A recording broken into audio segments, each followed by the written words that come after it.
At the tone, the broadcast will begin in 3 minutes.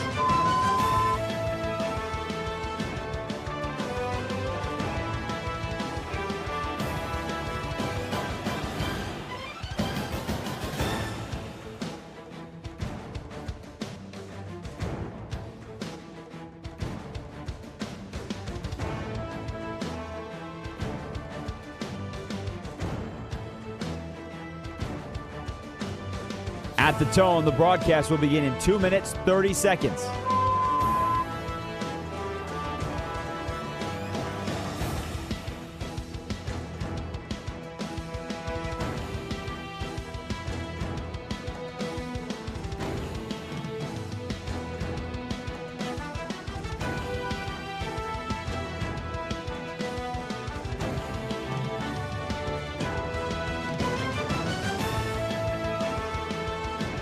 At the tone, the broadcast will begin in 2 minutes.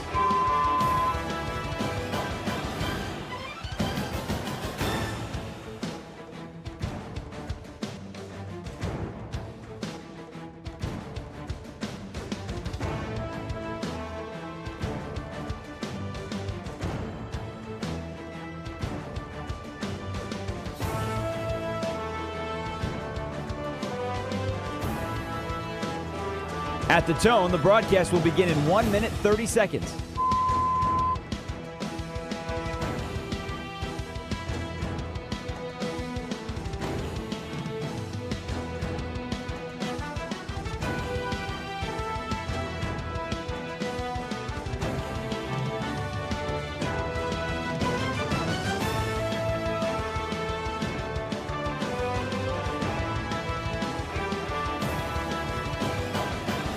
At the tone, the broadcast will begin in 1 minute.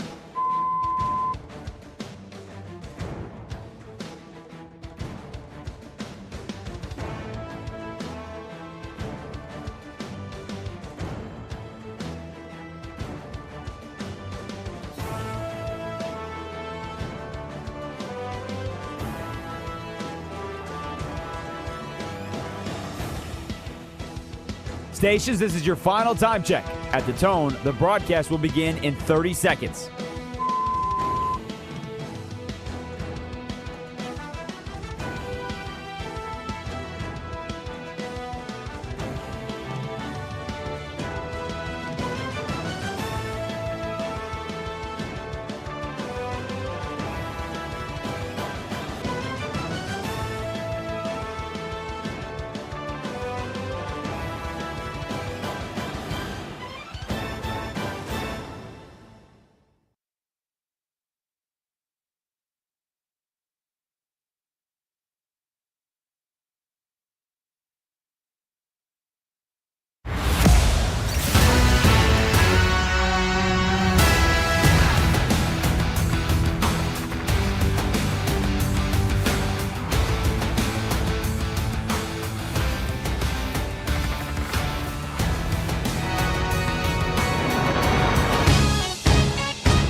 Sports Night. Josh Graham here with you until 3 a.m. Eastern Time. And as the NBA returned to action tonight after an all-star break that was dominated by tanking discourse, the association surprised many by announcing what it believes to be some fixes to the problem. Let's start here. Adam Silver deserves a lot of credit tonight for taking drastic measures to eliminate tanking. We couldn't settle for half measures, and they could have done that. Adam Silver, as he's done largely for the better part of a decade, has sat back, turned his nose at the issue, held his nose at times at it, and he could have continued to do that. He could have just done something, continued to fine teams if there are issues, as the NBA fined the Jazz and the Pacers. It could have been just a small tweak, for example, maybe say you couldn't have any top 6 or top 8 protected picks. It's either top 14 or top 4, which was a piece of the headline tonight. And you can say, well, you put your good fourth effort into trying to fix it, but really, you're not wanting to rock the boat at all. You're looking at expansion, maybe adding a couple more teams, putting a combined $20 billion in owners' pockets with the expansion fees. You have a good TV rating in the All-Star Game Sunday. Oh, you fixed that problem. Why rock the boat? He could have done that, and he didn't. This is a problem. It was talked about ad nauseum. Adam Silver, to his credit, took it seriously, and drastic times call for drastic measures. And is this going to work? We'll see. Anybody that pretends to know whether or not for sure these measures that will be enacted, expected to be enacted, in time for next season, whether or not it will solve the issue. But Adam Silver deserves credit for at least doing something dramatic to try to solve the issue. Silver, he's implementing a lot more criteria to make it next to impossible for teams to game the system in order to get a top pick.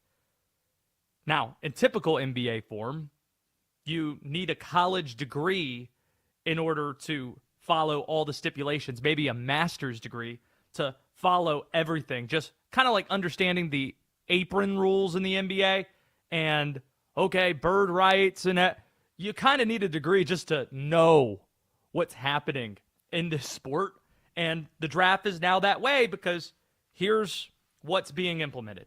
Teams can no longer draft in the top 4 in consecutive years or after consecutive bottom 3 finishes. If the rules were applicable this year, that would rule out the Dallas Mavericks. That would rule out the Utah Jazz, who had a bottom 3 record a year ago.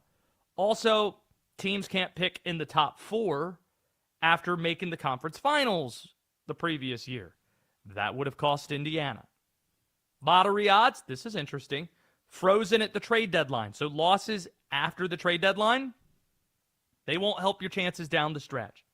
Also, those odds are allocated over a 2-year period and include play-in teams. So more teams have odds, thus lowering the odds for everybody else.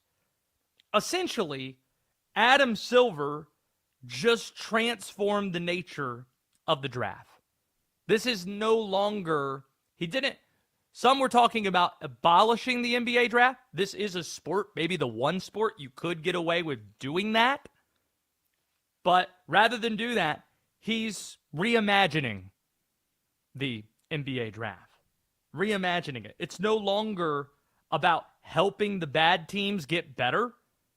Teams took advantage of those simple rules, and they've lost that privilege. Too many teams tried to game the system, did so successfully. We got to change it. You got to find other ways to get better, teams. You got to hit on, we're not going to give you the draft pick. You might have to pick a little bit lower in the pecking order. Hit on the draft picks. Manage your teams better. Do better in free agency. It's not going to be given to you any longer. It's now simply about finding out which teams these guys are going to get a chance to play for. And college players are probably going to love it because they have a better chance of joining better teams, or at least the top guys have a better chance of not going to the absolute dumpster fire of the NBA. But we'll put it to you guys. This is a question we're asking today. Did Adam Silver just solve tanking in the NBA? For all this talk about tanking, did Adam Silver solve the issue? 310-840-4910 if you want in on the program. We have Denton Day, who is the producer of this program. We have Oliver, who's taking your phone calls at 310-840-4910. However, and wherever you are listening or watching, we greatly appreciate you spending time with us. You can watch us on YouTube, Westwood One Sports Nights, the channel to go to. Be sure to subscribe. You can find it on our X page, my X page, at Josh Graham Show as well. Check out all the sweet merch that's in my studio here in the state of North Carolina. And make sure, while you're at it, subscribe to our podcast channels if you miss any of our great guests, any of our great, don't know how much of the show is great, but if there is greatness, you can go back and listen to it, right? Terrence Oglesby, he's going to join us from the field of 68 in ESPN. D-Day, I'm so committed to today's show being great, so committed that I forgot to eat dinner. That's how committed I am today. But you ended up having, there was a big trend on social media that was girl dinner. You had the equivalent of a guy dinner tonight. So you got it done. I had Vital Proteins, collagen, and protein shake. It's chocolate flavored. Didn't really taste much like chocolate. Yeah. 0 grams of added sugar. And then I had some chips and salsa. Yeah. Got also that manly as well. So that's my dinner tonight. Why? Because I want this show to go well. And any of these fine companies can sponsor this program, such as our friends at Progressive Commercial Insurance, protecting small businesses with affordable coverage options. Get a quote today at progressivecommercial.com. Over the last 24 hours, our friends at DraftKings released NFL season win total over-unders. And something immediately jumps out. The first thing you look at when you look at your season win totals, or you look at all of them as a whole, where did they have the teams that just played in the Super Bowl? And both the Seahawks and the Patriots seem poised to suffer setbacks this season. That isn't just coming from yours truly. That's what the odds makers in Vegas are telling you. Both the Seahawks and the Patriots, who were just meeting in Super Bowl 60, poised to take a step back. Let's start with just what the odds are, according to DraftKings. After winning 14 games, dominating on their way to a Super Bowl win, the Seahawks, preseason, off-season, season win total, 10.5 wins. This is pre-free agency. It's pre-draft, obviously. Pre-getting the schedule and how things are aligned, so some things can change. Injuries, obviously. The Seahawks season win total, 10.5 wins. Tied with two other teams in their division, the Rams and the 49ers, plus the Lions and Eagles have a number of 10.5 wins. The Patriots were disrespected even more. They aren't even the favorites to win their division, let alone the AFC. New England's number is set at 9.5 wins, one win less than Buffalo at 10.5. The Seahawks, they're not going to be able to retain their juggernaut roster. They were a juggernaut this year. That's going to be really hard to sustain. It's the secret sauce of the NFL. Push everybody towards the middle. Kneecap the great teams via draft order, via schedule, via free agency, via coaching carousel. Kneecap the great teams, elevate the bad teams. Get as many teams in the glob, in the middle, the large middle of the league,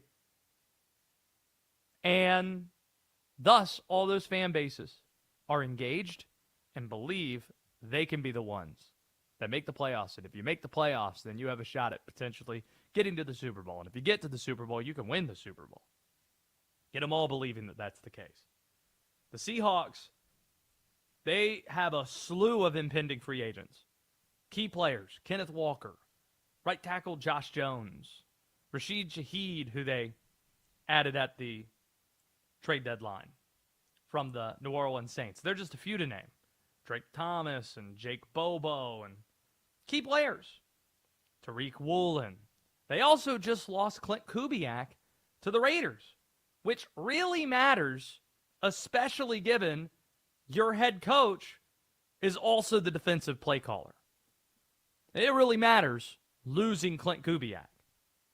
As for the New England Patriots, there's a chance this past season was flat out a fluke.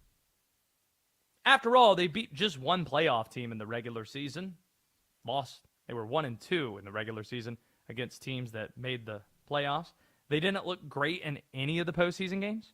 What game did they look awesome in? We'll wait. This year, the New England Patriots are going to get a first place schedule instead of a last place one, which undoubtedly helped them in the regular season. They were also a team that had more free agent acquisitions on it than any finalist in NFL history. That's not a sustainable way to win. And no, it doesn't help that the Buffalo Bills are also in your division. So the first thing that stands out when you look at these preseason or off-season win totals, season win totals, the over-unders that were just put out by DraftKings, it's hard not to look at the disrespect, maybe rightfully, it's being paid to the teams that just met in Santa Clara for Super Bowl 60, the Seattle Seahawks and the New England Patriots. Your thoughts, welcome on the show. 310-840-4910. Again, we're asking the question, did Adam Silver just solve tanking in the NBA with the rules that they've enacted or they're expected to enact in time for next season? Adam Silver, according to Shams Charania, sent a memo to the 30 NBA GMs, unhappy stakeholders, and Board of Governor members wanted some action on this front, and Adam Silver is taking significant action. We'll see what it nets.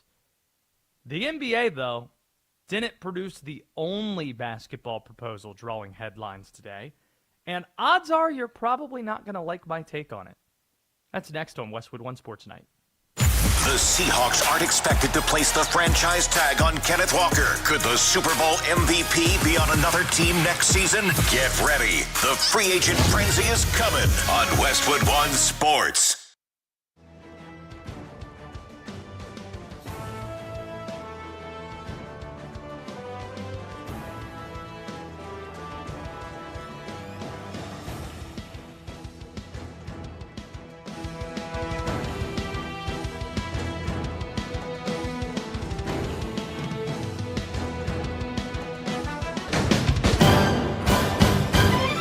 At the tone, the broadcast will begin in 4 minutes, 30 seconds.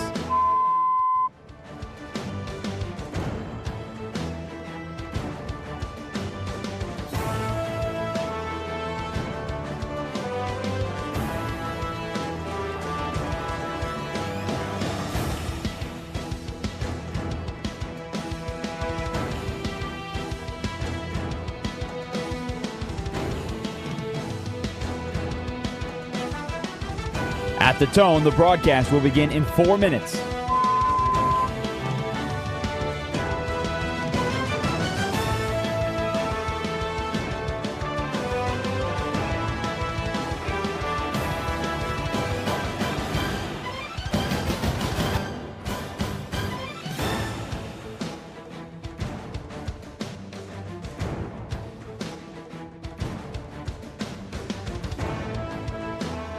At the tone, the broadcast will begin in 3 minutes and 30 seconds.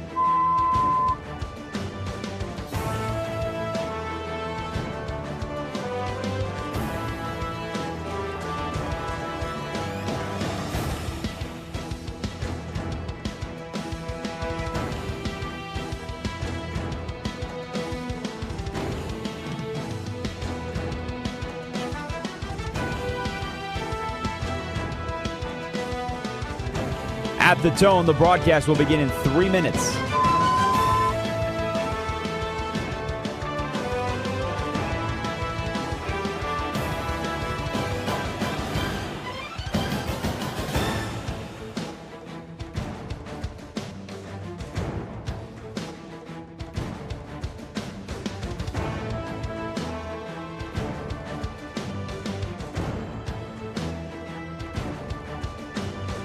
At the tone, the broadcast will begin in 2 minutes, 30 seconds.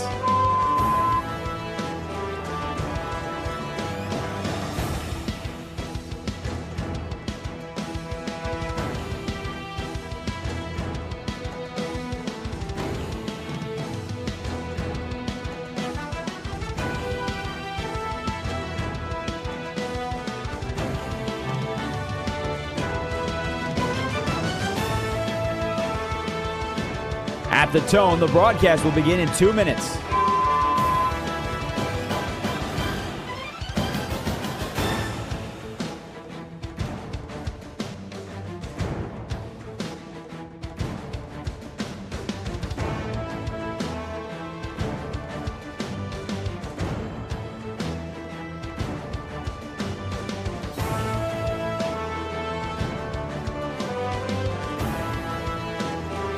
At the tone, the broadcast will begin in 1 minute, 30 seconds.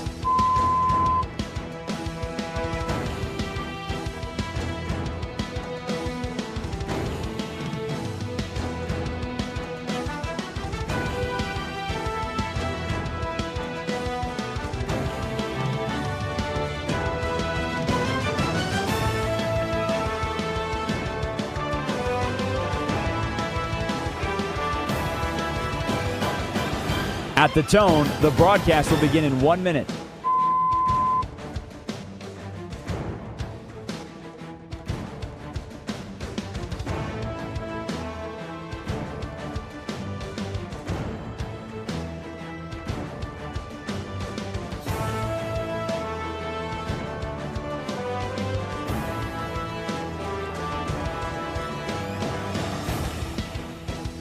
Stations, this is your final time check. At the tone, the broadcast will begin in 30 seconds.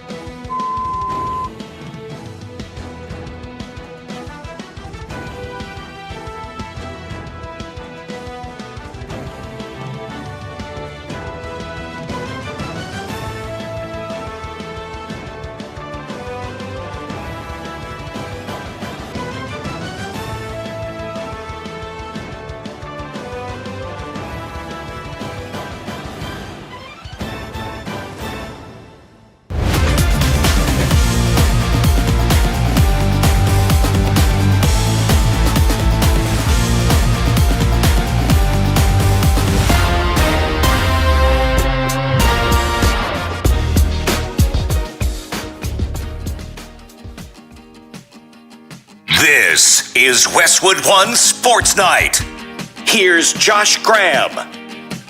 Did Adam Silver solve tanking in the NBA with the rules that are expected to be enacted in time for next season? 310-840-4910 if you want in on today's program. That isn't the only basketball proposal suggesting there should be change getting a lot of attention today. Governor Baker, that being Charlie Baker, president of the NCAA, made a point to Jeff Borzello of ESPN, once again saying he is in favor of NCAA tournament expansion. And I love college basketball. My feet are on Tobacco Road.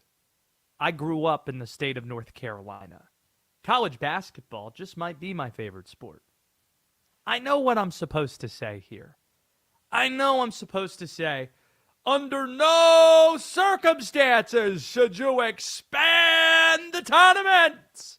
No, it would be dramatic damage if you do so. Don't know where that voice is coming from, but you get the idea. Everybody seems that they are against tournament expansion, feeling that it would be disastrous if they were to expand this tournament. And if I joined that chorus, I'd be doing so disingenuously. Am I in favor of expanding? Not necessarily. But I'm lukewarm on this issue. Here's the best way to put it. College basketball expansion really isn't that big of a deal. This is a tournament.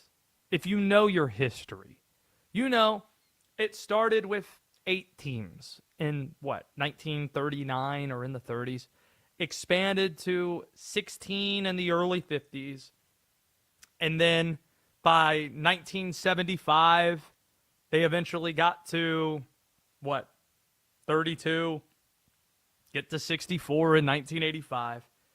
And since 1985, this tournament has only expanded one time, adding 4 teams. So not even real significant growth.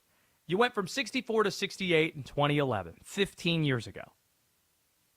Think about, since 1985, how many more D1 programs have been added since? Think about how much different the landscape is in 2026 versus 1985 when you had the field of 64 put into place.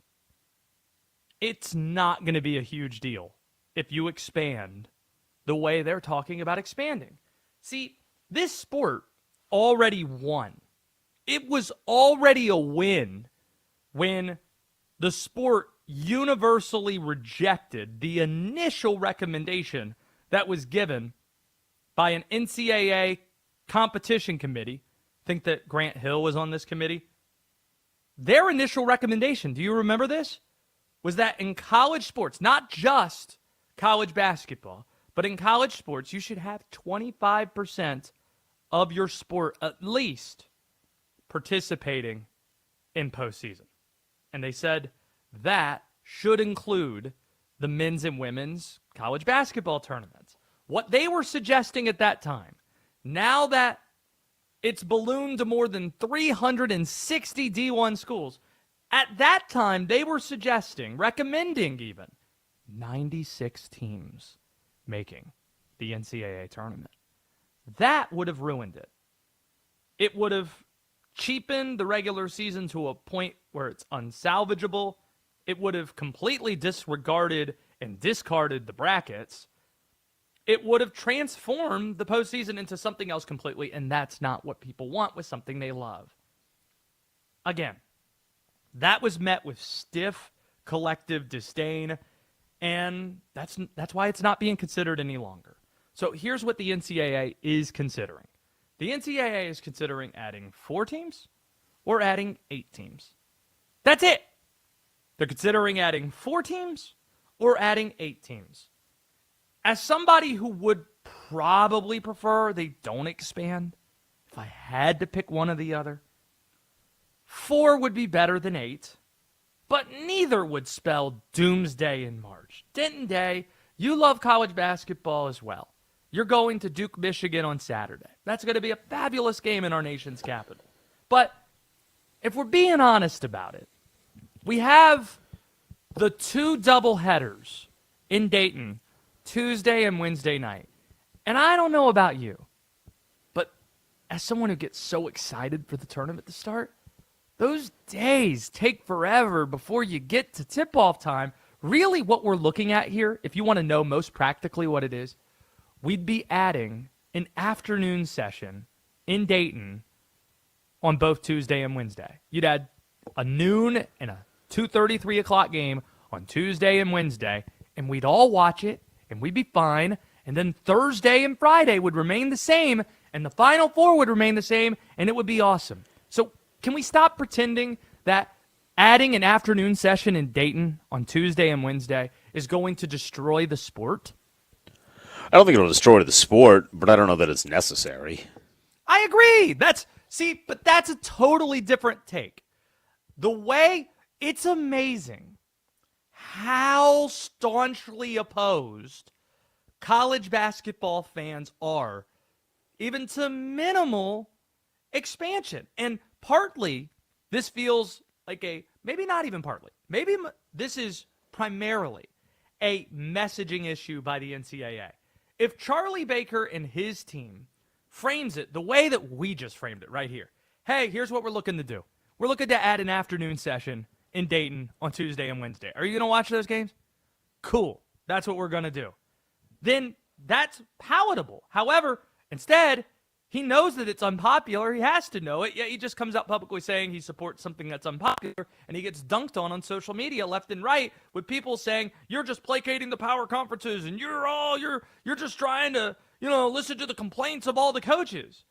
And when you have the track record the NCAA does, and you're attempting to change something that people love, it's incumbent on you to at least make a pitch, make a better pitch on why the change is necessary. Because again, I agree with what you just said. Is it necessary? No. But this decision's already been made.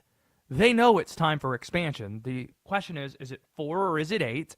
And when it happens, it's not going to be a huge deal. It's not going to dramatically change anything. Right? Do you disagree, though, with the people that are pointing out that he's just bending over for the power conferences? I do.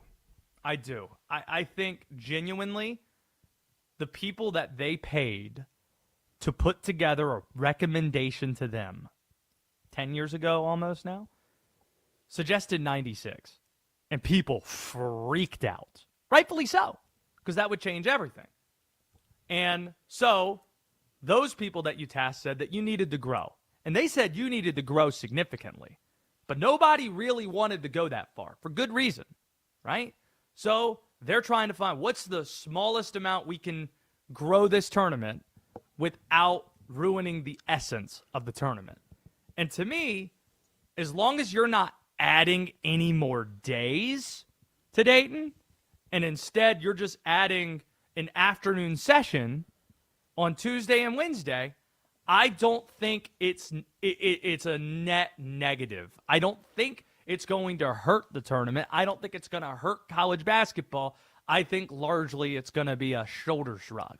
But that's what I think this is more about than it is placating power conferences. Sincerely. Here's my issue with it, is that we know if they add 4, if they add 8, they're just working to get to 96. Now, we're both smart enough to know that the NCAA tournament has not always been 68 teams. There's always been forms of expansion. It happens every 15 to 20 years. Like, we are very much aware of these things. Sometimes 20 to 25. Well, it started at 32. It's only been 4 teams added since 85. That's 41 years.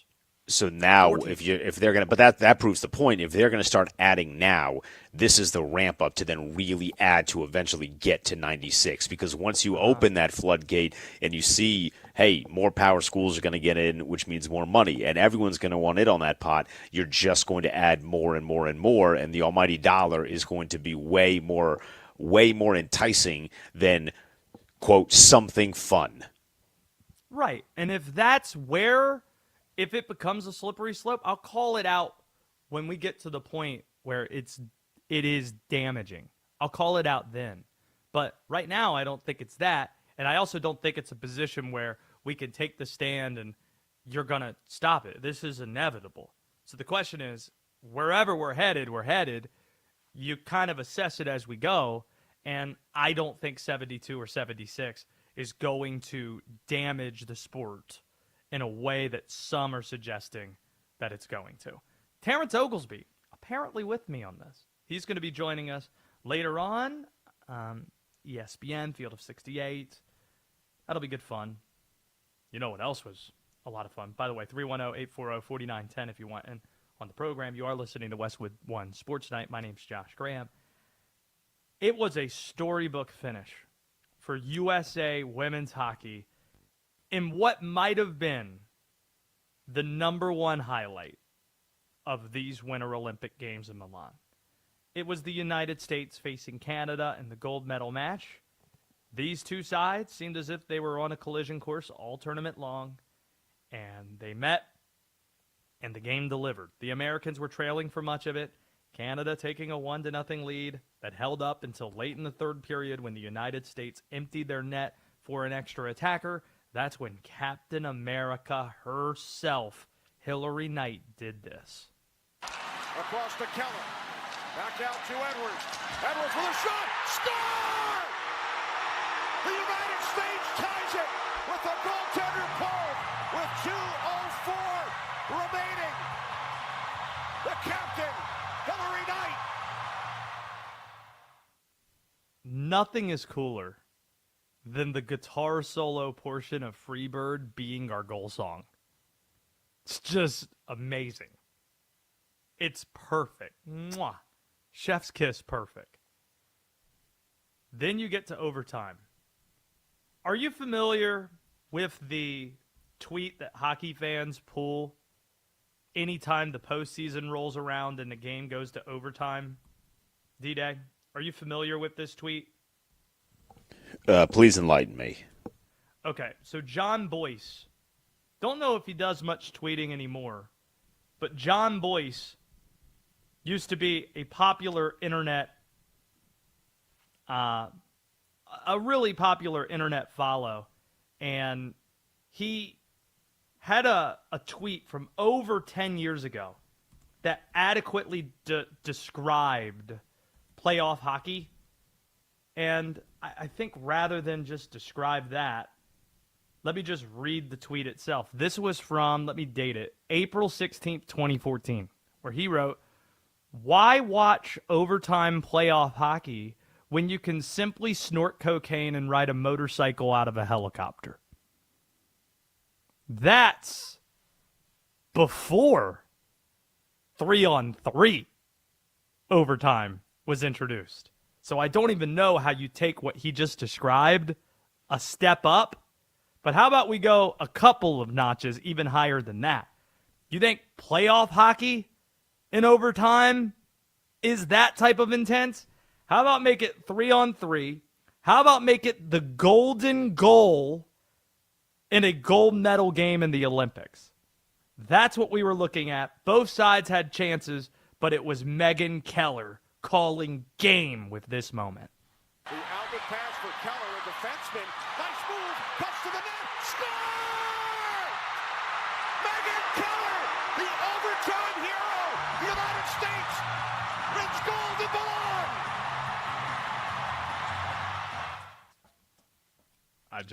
Again, the Freebird, it's outstanding. The United States winning gold in women's hockey, fingers crossed. They can win gold on the men's side as well. They will have their semifinal tomorrow. The gold medal match in hockey is set for 8 o'clock in the morning, roughly, Sunday morning. We might get a USA-Canada men's final as well. Buckle up, that could be some fun.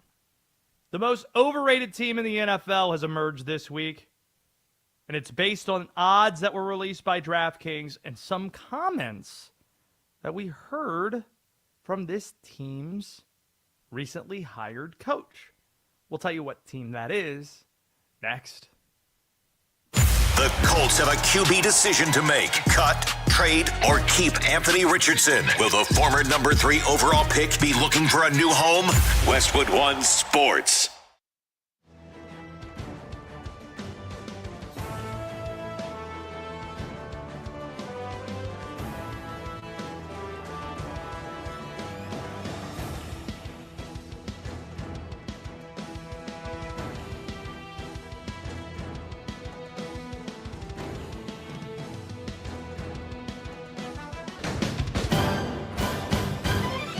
At the tone, the broadcast will begin in 4 minutes, 30 seconds.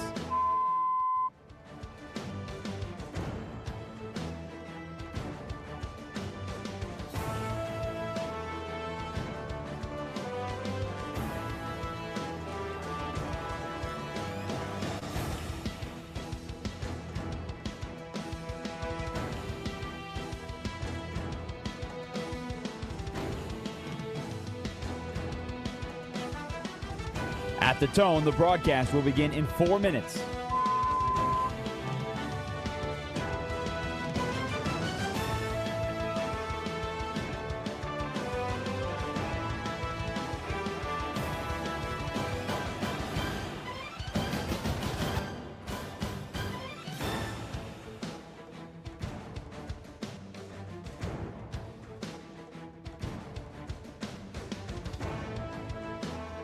At the tone, the broadcast will begin in 3 minutes and 30 seconds.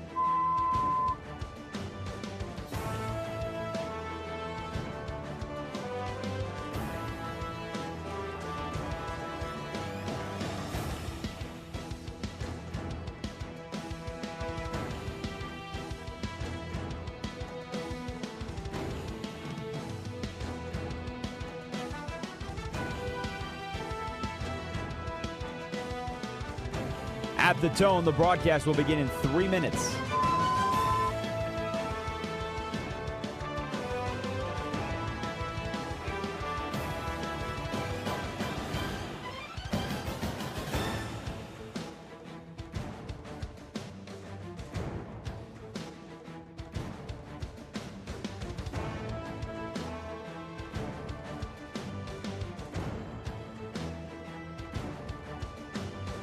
At the tone, the broadcast will begin in 2 minutes, 30 seconds.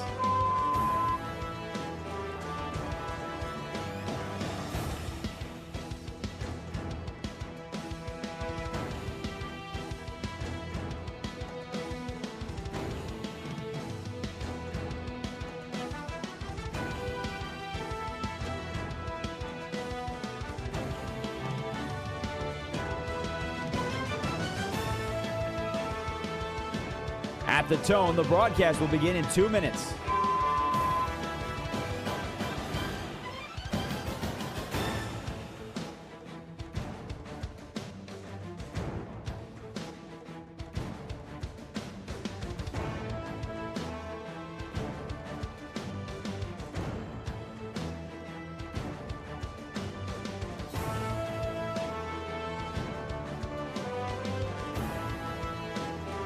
At the tone, the broadcast will begin in 1 minute, 30 seconds.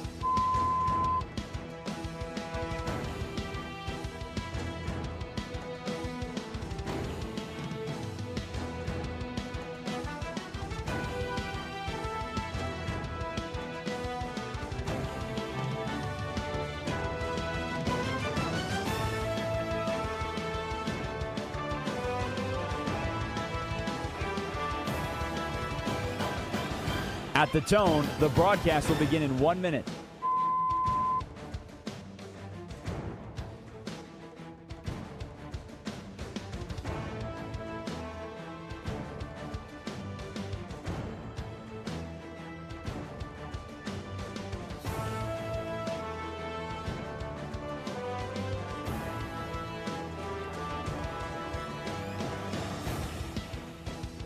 Stations, this is your final time check. At the tone, the broadcast will begin in 30 seconds.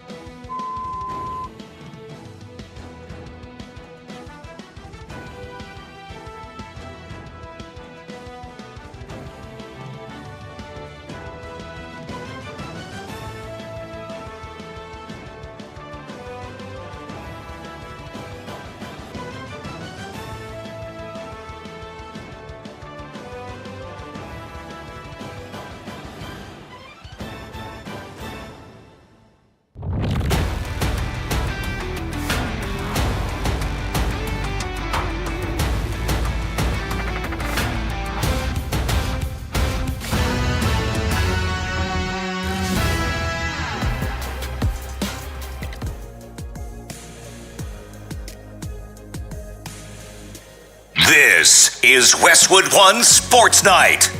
Here's Josh Graham. A lot of key players in the NBA not exactly back from injury yet, including Draymond Green, as the Celtics are on top of the Warriors 93-61.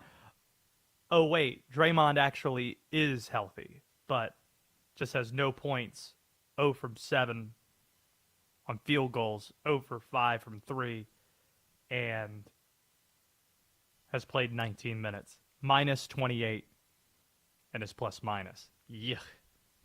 Not great. We have the most overrated team in the NFL identifying itself this week. Baltimore Ravens, come on down. The most overrated team in the NFL. Our friends at DraftKings released over-under win totals for the 2026 season this week. And the Ravens are tied for the highest win total in the NFL. After winning 8 games and missing the playoffs and firing their coach, Baltimore sits at 10.5 wins alongside teams such as Seattle and the Rams and the 49ers and the Bills and the Chargers and the Eagles and the Lions and the Chiefs. They also are the favorites to win the AFC next season. That is wild when you consider the concerns that are there with this coaching staff. Jesse Minter seems like a really good fit for Baltimore. When the hire happened, we loved it. But he's a first-time head coach. You shouldn't be attaching these types of expectations onto a first-time head coach. There are only 2 first-time head coaches who have won the Super Bowl in their first year. Don McCafferty with the Baltimore Colts, 1970. He was taking over for Don Shula. Don Shula just left to take the Miami Dolphins job, took the Baltimore Colts to the Super Bowl in 69, lost to Joe Namath and the Jets, one of the biggest upsets in NFL history. So he adopted a wagon of a team. And then the other example is George Seifert, who inherited the champion Niners of 1988. And the Niners repeated with Seifert as the coach in 89. That is not what Jesse Minter is inheriting. He is not inheriting a frontrunner. He's inheriting a team that fired its coach, that missed the playoffs, and finished with a losing record. And he also didn't add any head coaching experience on this staff. Not just talking about coordinators, position coaches too, or even support staffers. Nobody has NFL head coaching experience on this coaching staff. And then there's offensive coordinator Declan Doyle, who did not inspire any confidence when meeting with the media this week. Here he was describing the difference in his offensive coordinator job in Baltimore now versus being Ben Johnson's OC in Chicago last season. Yeah, obviously it's a very different job. My job in Chicago was to support Ben and support our offense and try to get our guys on the same page. I was a communicator, I was a collaborator, and to try to build it, just like Jesse said, I was trying to build it when Ben wasn't in the room so that when he stepped in, things hit the ground running, the table was set, and we could save a lot of time and be efficient. And then whenever he wasn't in the room, I was running that meeting. But at the end of the day, he was the final stamp on anything we were doing as an offense. Certainly, we all had ideas as a staff, but it all kind of came down to what he wanted to do. Yeah, I built things when he wasn't in the room. And when he wasn't in the room, I ran some stuff. But it was mainly him. And now he's the guy running the show. And the first-time head coach is also the defensive play caller, too. So a lot of responsibility is going to be on Declan Doyle, who is incredibly young and inexperienced. He was with Ben Johnson for 1 year. It's not like he goes back to Ben Johnson's time in Detroit and that he's a Ben Johnson disciple. He was a tight ends coach 2 seasons ago in Denver. Oh, but he's still prepared for this. Why? He tells us, seriously, mental reps is what he says. Here's more from the Ravens' new OC. The one area where I have prepared to actually call it every game that I've been a part of in the NFL, I go out 3 hours early and I'll walk the field and kind of basically simulate 4 drives. And I've done that since I got in the league in 2019 as a quality control coach in New Orleans, because I knew that I was really young when I got hired there. I was 22, and I knew that the first time I was going to call plays probably wasn't going to be in a smaller setting. It was probably going to be with the bright lights, and I felt like I needed to prepare for that early. So in that way, I've kind of been preparing just to be able to call it and kind of how your mind works. But really, the work during the week is what counts, and that's been a part of really every job that I've had. Just so I'm understanding what he's saying there, D-Day, what I heard was a man sitting at his introductory press conference trying to convince us he's the right guy, that he is prepared to be the offensive coordinator for a team picked to win the AFC, favored to win the AFC. And part of the reason why he is arguing he's prepared, he went out 3 hours before the game and just stood there and took mental reps as if he was calling the game. That's something I need to value. That's something I'm supposed to hear as a Ravens fan and feel assured by.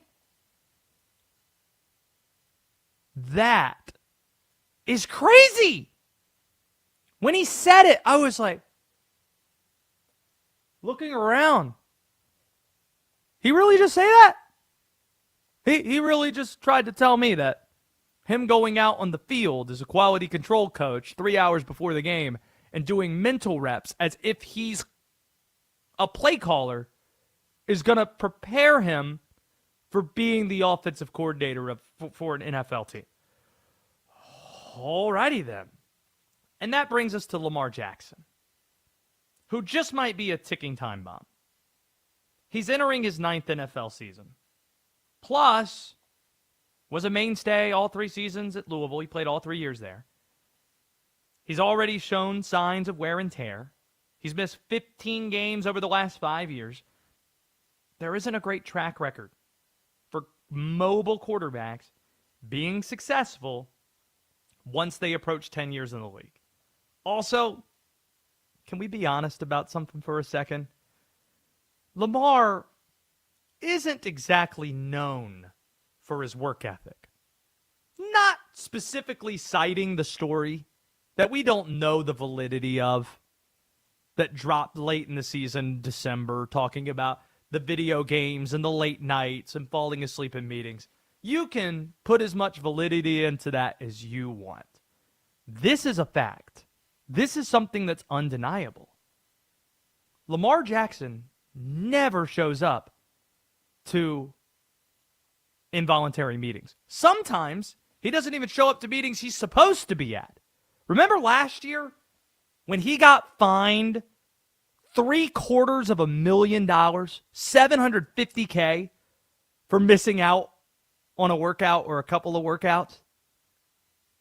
That's something that concerns you as well.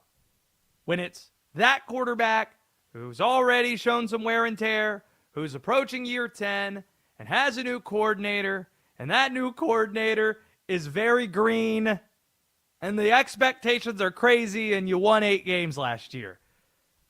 When that number dropped at 10.5 wins, tied for the best in the league, and the Ravens with the best odds to win the AFC, it was easy to label the most overrated team in the NFL. It's that one, and it isn't close. But we'll put it to you. At 10.5 wins, are the Ravens overrated, underrated, or properly rated? 310-840-4910 if you want in. 310-840-4910 is the phone number. Are the Ravens overrated, underrated, or properly rated? D-Day, did you hear that clip the same way I did? Not quite. I mean, you got to start somewhere. So, like the mental reps thing, like I think everybody should be doing the mental reps thing. I know, but I'm not. The question was, what makes you feel like you're prepared for this moment? And he's talking about taking mental reps 3 hours before how else a are you game. going to be prepared? Like, it's the same thing with backup quarterbacks. You got to take mental reps because you're not getting reps at practice. I'd like for him to say, hey, Ben Johnson gave me a few games. Ben Johnson gave me this. I did this. I would have liked to have heard something like that. Well, he said, I did mental reps. I mean, you can't even gas up Ben Johnson this entire time. The boy genius over there in Chicago already gets enough love from everybody. How much you want to gas this dude up in your own press conference? I know. What I'm saying is I want him to say that Ben Johnson wasn't fully responsible for that. I did this. And he's like, nah, when he wasn't in the room, I was able to do some stuff. That's what he said. That's fine, though. Like, I mean, you think he's hijacking Ben Johnson's offense? That's not how that's going to work. You know what that hierarchy is there with Ben Johnson. He's a psycho. He's not letting anybody touch anything. I know, but you hired the guy thinking you're going to get a Ben Johnson type of offensive coordinator. That's why you hire him. I'd be willing to bet he mentioned the mental reps thing in the interview. I would hope that if that was the first time they had heard the mental reps thing, I would change my tune. But my guess is that was mentioned in the interview. Yeah, I bet it was. I bet it was. And if you said it in the interview, I'd be like, uh-huh. Got it. By the way, as the NBA resumes tonight, some, as we mentioned, key stars remain out. SGA going to be reevaluated in approximately 1 week.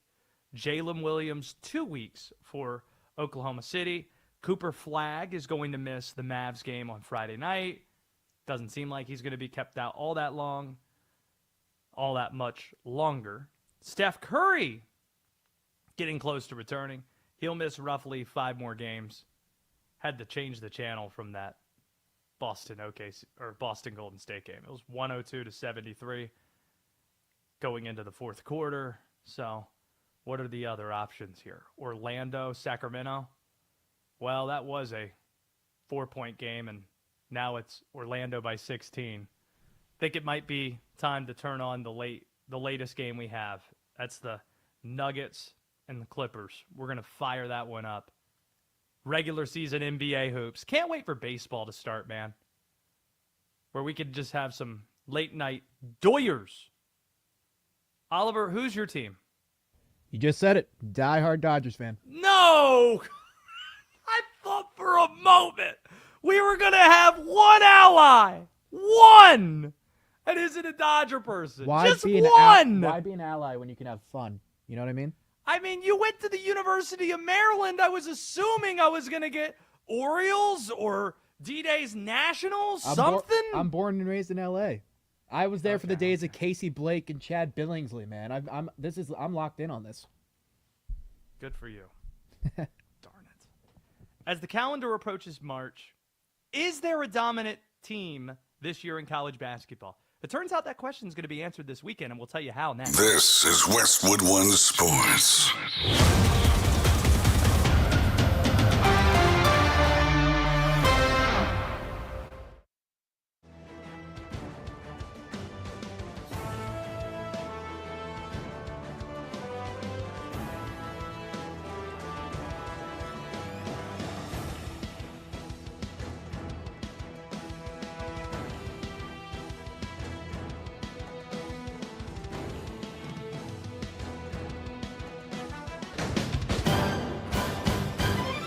At the tone, the broadcast will begin in 4 minutes, 30 seconds.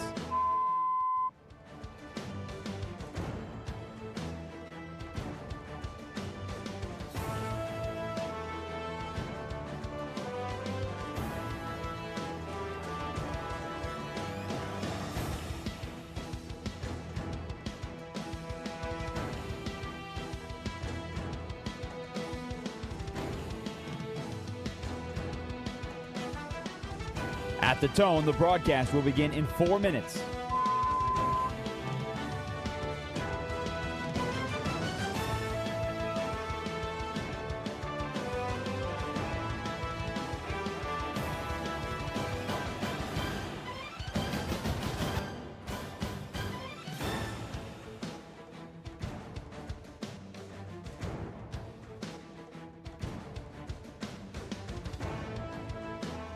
At the tone, the broadcast will be in 3 minutes and 30 seconds.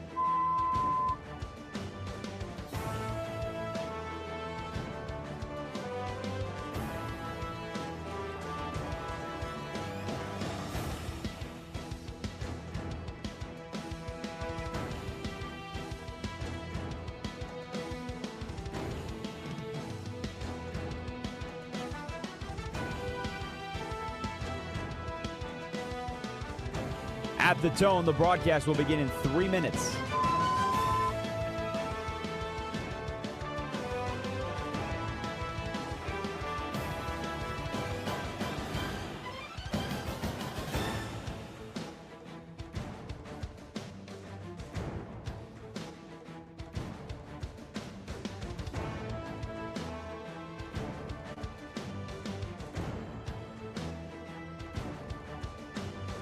At the tone, the broadcast will begin in 2 minutes, 30 seconds.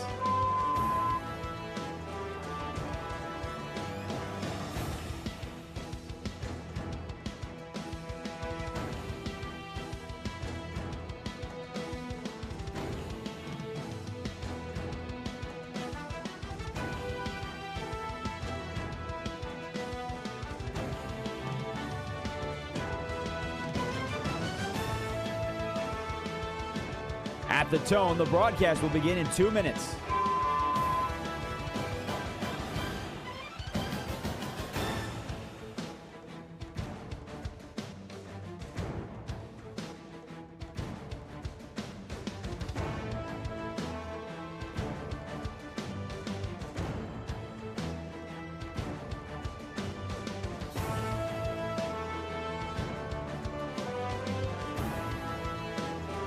At the tone, the broadcast will begin in 1 minute, 30 seconds.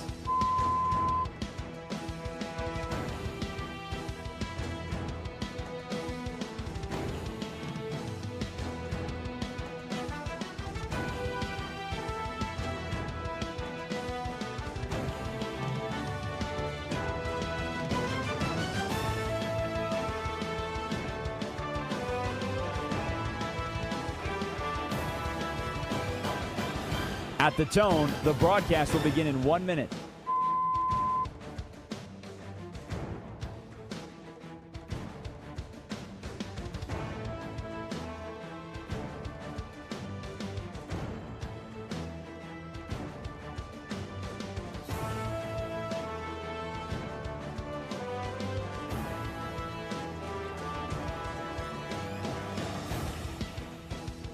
Stations, this is your final time check. At the tone, the broadcast will begin in 30 seconds.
This is Westwood One Sports Night.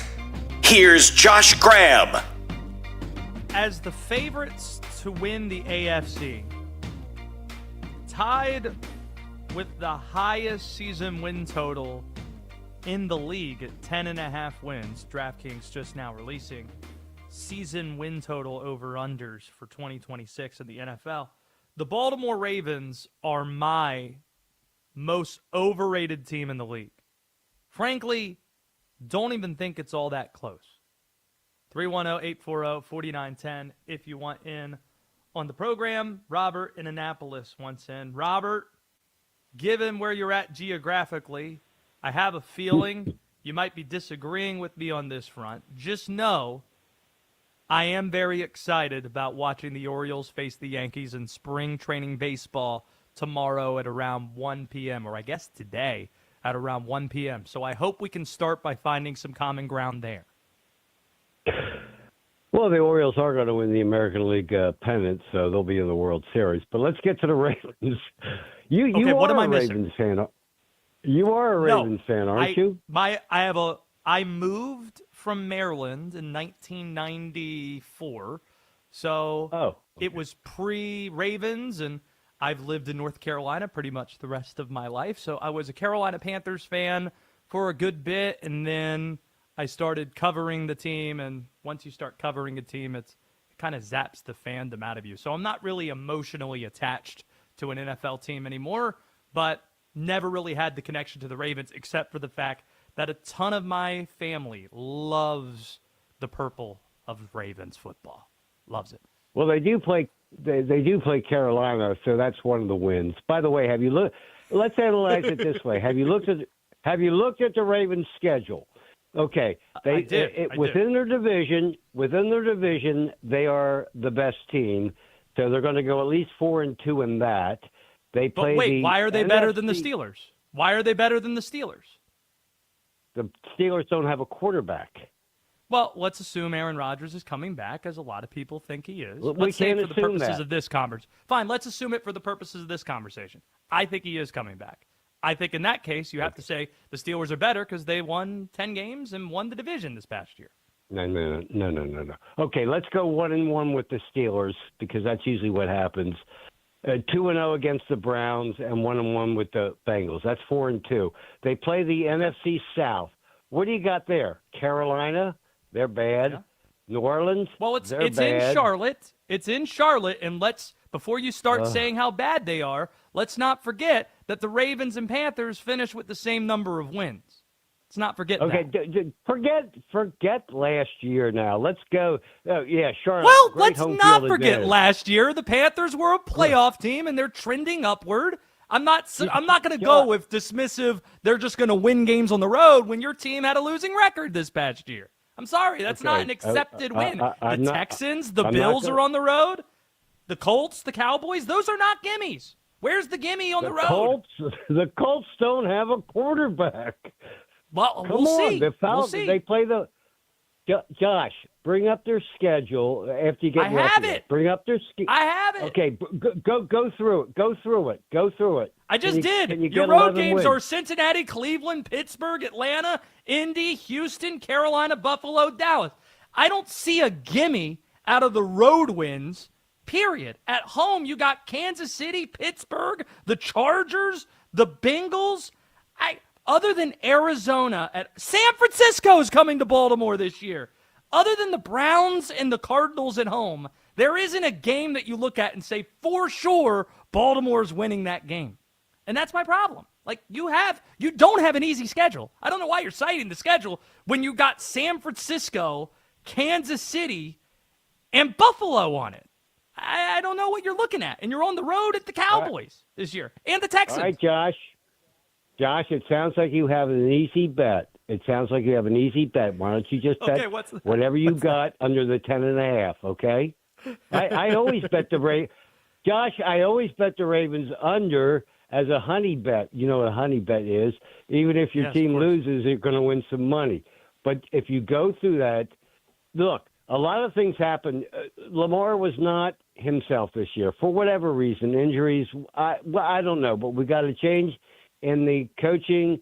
I don't know how it's going to go. Right. You know, nobody knows that stuff, but you know, those numbers are put out there for bettors to make their bets, and they wouldn't put it out there if they're not going to get action on both sides. So I think you're a little bit strong on the Ravens being the most overrated team. That's not really a rating. That's just a betting situation. They're the favorites to win the AFC.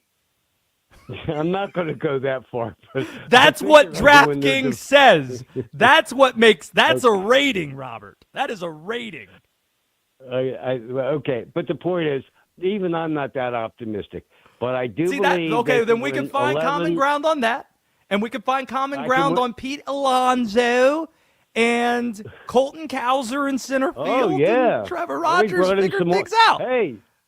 Are you an Orioles fan too? Are you not still an Orioles fan? Oh, my God. I love the Orioles. I love the Orioles. Okay. We can find common thread on that. All right, Robert, it's good to hear from you. I hope I hear from you when I'm dead wrong. Thanks for taking my call. Both of the Baltimore teams had bad seasons. We're coming back in 2026, my friend. Thanks for taking my call. Astros and Natty Bows, hon. There he goes, Robert in Annapolis. Let's go to Nathan, who's in Toronto. 310-840-4910. Nathan, are you with me on the Ravens, or are you against me as Robert is? I'm totally with you on the Ravens. I think that they're in big trouble. They got an aging running back. They have no receiving besides Zay Flowers, who's mediocre. Mark Andrews is a dinosaur. You know what? They got to hope that they do something in the draft to improve themselves because it's not looking good for them. All right. See, I like having a little bit of alignment in Toronto. Good to have you with us. There goes Nathan in Toronto, agreeing on the Ravens front. As promised, we answer a question that a lot of you are probably going to be asking once brackets are produced a few weeks from now. Is there a dominant team in college hoops this year? There were 4 of them last year, and it was pretty obvious who was going to win it all. It's going to be one of those 4. This year, it seems a bit wide open. However, Michigan has an opportunity to emerge as college basketball's singular dominant team Saturday night. It's hard to overstate how well the Wolverines are playing right now. Most recently, they handled Purdue from start to finish. Not an easy place to play. They go to Mackey, and it's the best three-point shooting display of the Dusty May era. 13 made threes, 56% from deep. They are 24-1 this year. They've won 11 straight games, and they are not just winning these games. They are blowing teams out. They've won those 11 games by an average margin of 16 points per win. They haven't played a single-digit margin game this month.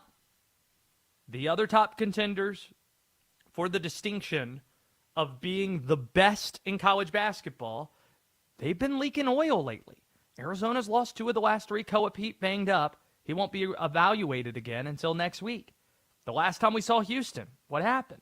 They collapsed in the final 5 minutes in Ames against Iowa State. Also, you got Kelvin Sampson out there publicly lamenting how broke his program is. Then there's Duke, who blew the North Carolina game recently, and they could be staring 2 losses and 2 weeks down in D.C. Saturday night against those Michigan Wolverines. However, for all the glazing we're doing of Michigan in the moment, that doesn't mean there aren't concerns with this team. If we're talking about Michigan being a national title favorite, it kind of works against some of the things we know to be true in March. What's the expression? Guards win in March. Michigan's 3 best players are in the front court. Also, if you watched Elliot Cadeau at North Carolina, there are a bevy of reasons to be skeptical about him playing in important games. The other thing we know about March, the Big Ten style of basketball, shall we say, doesn't seem to translate well to the NCAA tournament. The Big Ten has not won a national championship in men's college hoop since Michigan State in 2000. It's been more than a quarter century since the Big Ten Conference has won a national championship in men's college basketball. But if Michigan beats Duke Saturday night, you got to anoint them. You got to anoint them as the head above shoulders favorite to cut down nets as the dominant team in college hoops. 310-840-4910 if you want in. Mr. Positive, who calls in from Michigan, he wants in. How bullish are you on your Wolverines basketball team? Josh, boom, shaka laka. Everybody go for your dreams. Oh, my God, I'm jazzed. We are going to win. Michigan's going to win. Think about this. You got to bring it's a date with destiny. 2 years ago, Michigan and the Detroit Pistons were at the bottom of the barrel, basically. 2 years later, they're both number 1. Michigan is going to win the national title, and so are the Pistons. I mean, come on. Do you feel the energy, the vibe? Like you said, they're playing off the shizzle. They're playing off the shizzle. I mean, it's there, Josh. We're going to win the title Saturday night. And the Pistons, real quick, spanked the New York Knicks. We own them. We own Denver. Hey, we Mr. will Positive. beat OKC. Mr. Positive, I have a question for you. Yes, sir. you have a chance to choose one of those two programs to win a championship this year, which are you picking? What would mean more to you? Oh, God, Josh. Oh, my God. Oh, my God. Oh, my God. Let's go Michigan. Let's do it. Let's do Michigan because the Pistons are going to be there for a while. Let's go Michigan, buddy. Great question. You got me. Thank you, Mr. Positive. There he goes. Yes, we got you. There goes Mr. Positive joining us here. D-Day, is this a fair appraisal? You're going to be in the building for Michigan Duke on Saturday night. It's being billed perhaps as the game of the year in college basketball. Some are saying, by the way, this is going to be the toughest basketball ticket in the history of Capital One Arena. It's pretty close if it's not up there yet. I need to check the ticket prices. I'm not with the peasants, Josh. I get to go in without a ticket. I think it's upwards of $500 though, and there's no chance a Wizards ticket costs $500. Whoa! I thought it was like $300. No, it was $300 earlier in the week, but my guess is if it was $300 at the beginning of the week, that price has gone up. But no, it's still $300. All right, I jumped the gun a little bit, but still, it's not like a $400. You can normally get into the 400 section at the Wizards for like $11. So yeah, this is the most highly priced ticket for a DC basketball game in a long time. I can answer your question better on Monday when I get to see them up close against Duke. Well, what I'm saying is, am I fairly appraising what a win for Michigan would mean? Yeah. I mean, this is a home run. Or let me rephrase that. No, I'll keep it like that. This is a home run for college basketball because you're going to leave the day on Saturday believing that one of those two teams is going to win a national championship. I don't see a scenario where one of them, unless the game is like crazy, like I just don't see a scenario where you leave that game thinking, all right, whoever won that game is a national championship bound. We can agree, though, if a better result, I feel if we're going to play future headlines, if Michigan wins the game, the headline is Michigan's the best team in the country, bar none. If Duke wins the game, then it's there is no great team in college basketball. Because in that circumstance, you will have the 4 best teams, make it the 5 best teams in the country, all having, or 4 of the 5 having taken losses this week. It would be because Michigan would have lost, Houston blew it against Iowa State. You'd have Arizona, they lost earlier in the week, or last Saturday, still like in the past week. And then you have UConn who lost to Creighton last night. That's going to be the headline.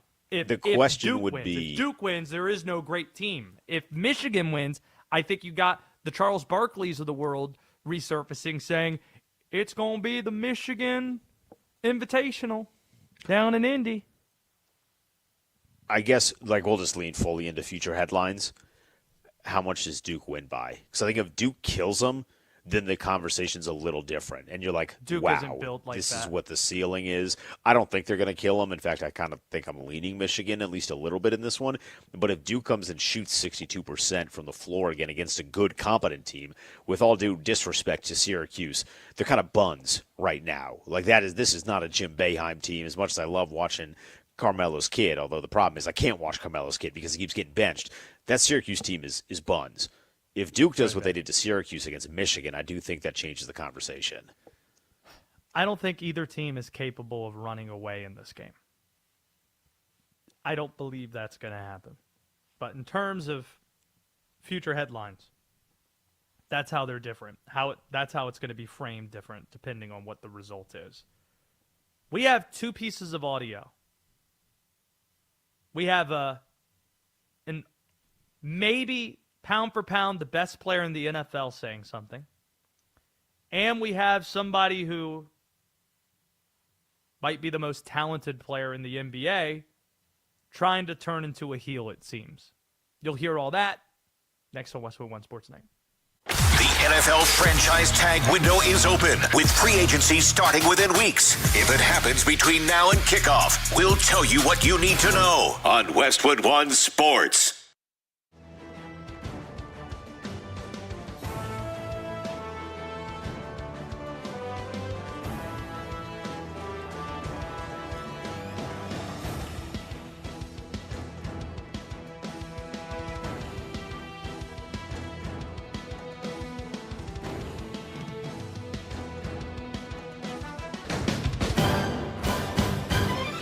At the tone, the broadcast will begin in 4 minutes, 30 seconds.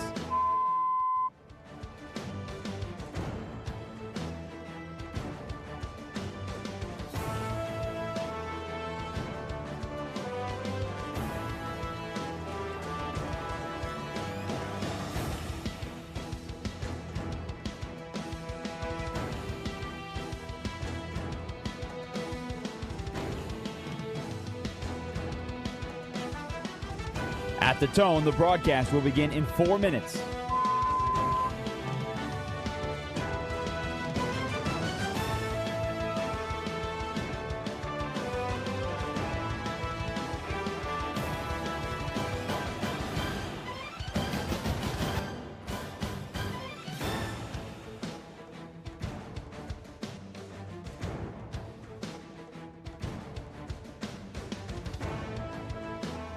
At the tone, the broadcast will be in 3 minutes and 30 seconds.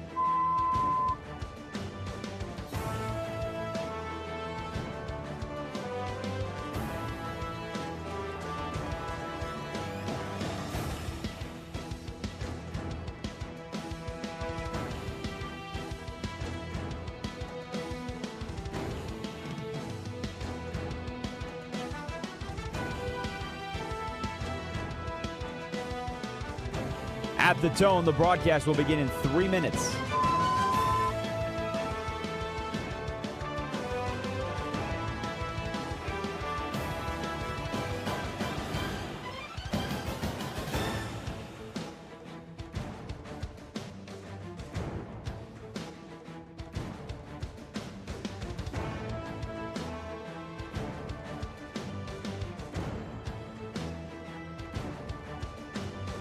At the tone, the broadcast will begin in 2 minutes, 30 seconds.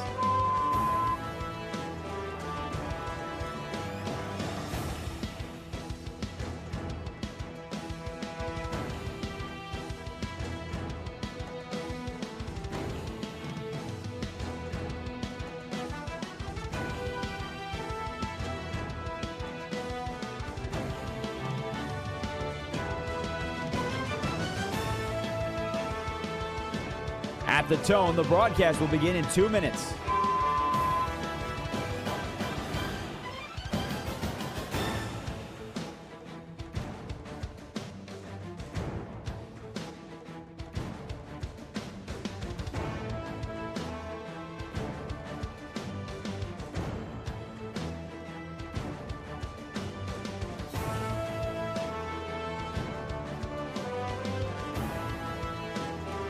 At the tone, the broadcast will begin in 1 minute, 30 seconds.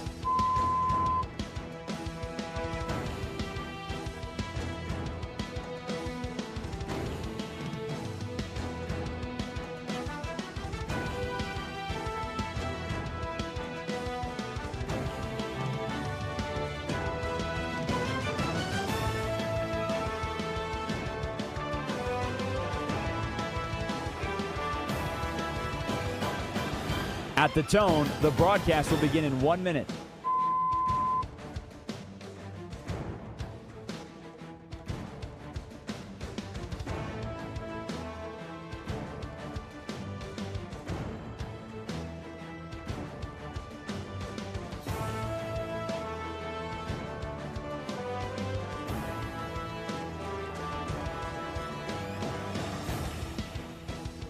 Stations, this is your final time check. At the tone, the broadcast will begin in 30 seconds.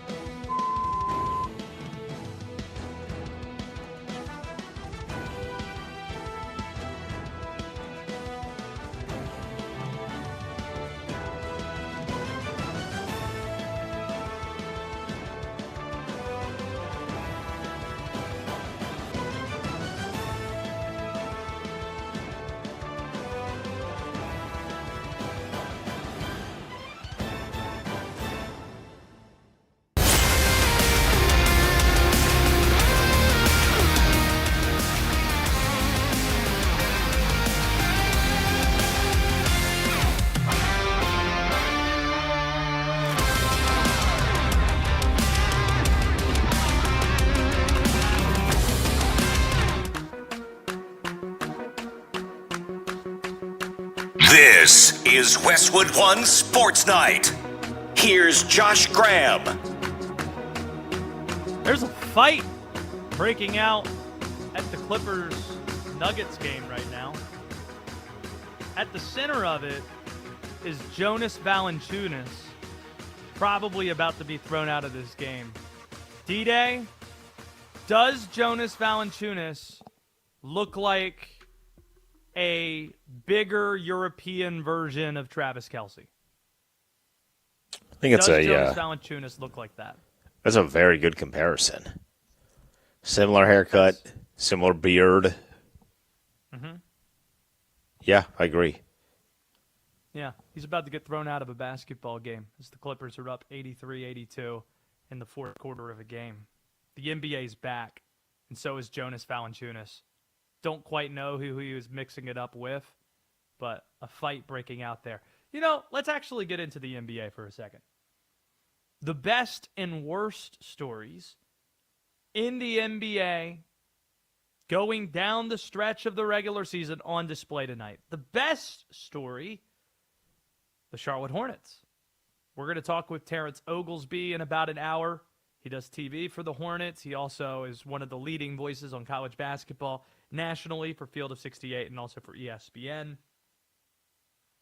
The Hornets lost to Houston tonight, but going into the break, they were the hottest team in the league. This team won 10 of 11 games into the All-Star break. Remember, this is a franchise that hasn't made the playoffs in 10 years. So it's good to see a small market team that started rough, 3-13, not throw their season into the toilet and say we're going to tank. Instead, turn things around, try to make the postseason. That's what you want to see. You want to see more teams in this sport that get validation short of being in the NBA Finals, short of being able to be a title contender. And Charlotte's having a really fine season. The fans love this team. The players seem like they're having a good time, and it's a tremendous race for Rookie of the Year between Con Knippel and his Duke teammate and roommate, Cooper Flagg. So Con Knippel plays tonight. He's only missed one game this year. We just got news that Cooper Flagg is going to miss the Mavericks game on Friday night. Just interested to see what the discourse, what the conversation's going to be when it comes to Rookie of the Year. Because Con Knippel, again tonight, 5 of 11 from the field, 3 of 6 from 3. 5 rebounds, 4 assists. He just, personally, viewing this or trying to view this with as little bias as possible, D-Day, I think Con Knippel should be viewed as the favorite to win Rookie of the Year. Even though Cooper Flagg is, I think Con Knippel is being asked to play more meaningful basketball, and their team's trying to win, while the Mavericks aren't, and the stats, they're empty calories. You got Cooper playing point guard because you don't have Kyrie Irving, who's not going to return for the rest of this season. You're tanking. You're not trying to win.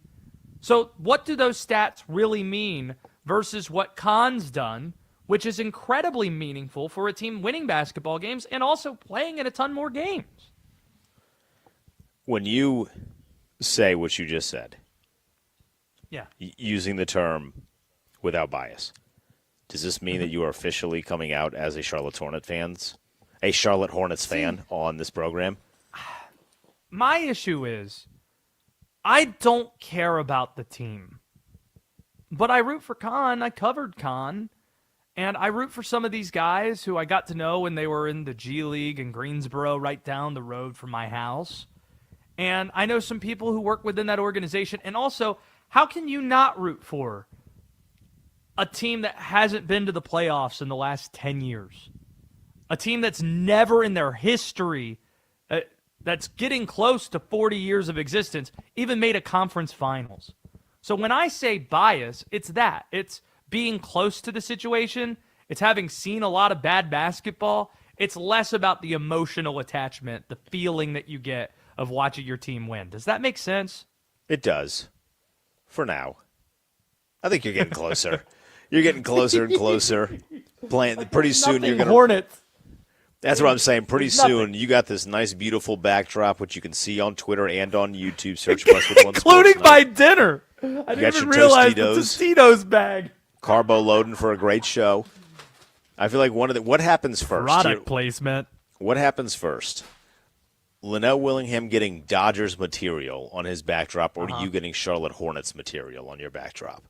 Probably me getting Hornet stuff, just because they might send it to me. That counts, though. I do have something NBA in here. Got a Zion Williamson action figure. How's that going? I guess models sold separately. OnlyFans models sold separately. Oh, boy. It does have removable feet and knees and things of that nature. So, Zion Williamson action figure is in the building. He's almost a wizard. Is that right? There were some conversations about trading him. Huh. So that's the best story, the Charlotte Hornets. The worst story in the NBA is tanking. Now, Adam Silver making some good faith efforts to try to fix that. We'll talk about that momentarily. But your Wizards, any takeaways from the Wizards facing the Indiana Pacers tonight, the two worst records in the Eastern Conference meeting in the district tonight?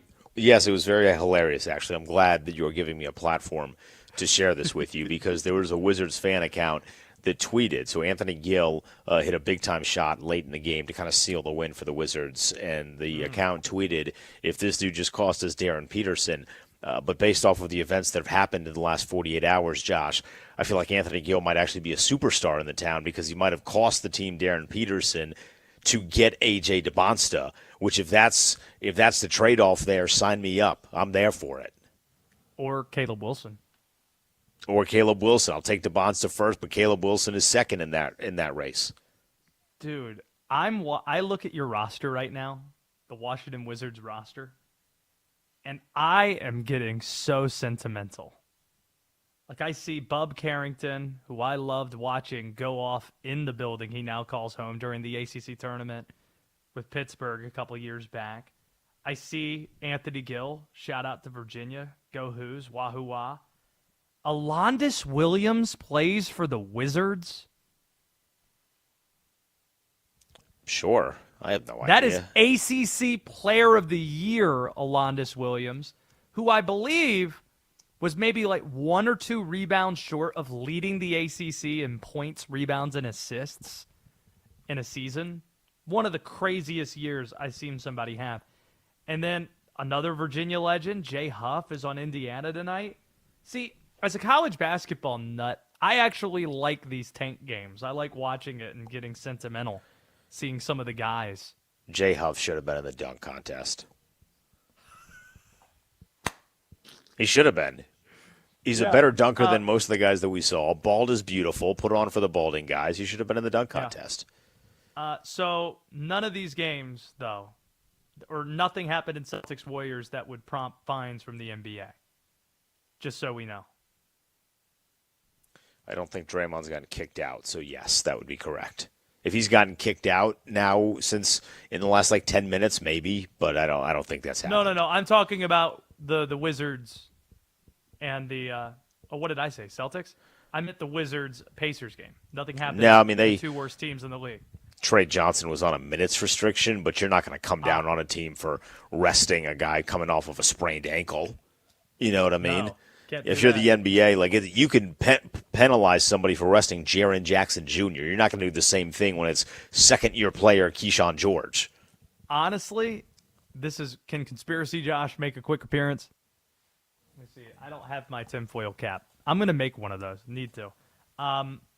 If you really wanted the tank, tonight would have been the perfect night to tank because the NBA got the headline at once to show everybody that they care, and they're not going to find somebody to take away from that headline.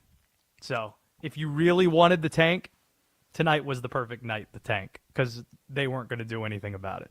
I think they got out-tanked, though. That's the problem. Because, like, the final rotation... This is the South Park episode. Do you know what I'm talking about? Where you have the kids all playing summer baseball, but they hate it, and they're forced to play it by their parents. So the kids, it's all about who can intentionally lose better.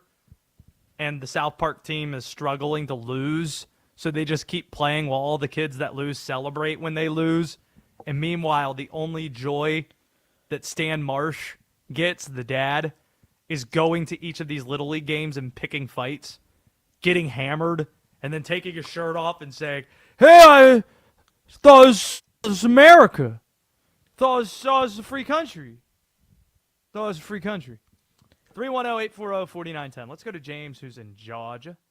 James, you're on Westwood One Sports Night. What's your takeaway from the NBA being back?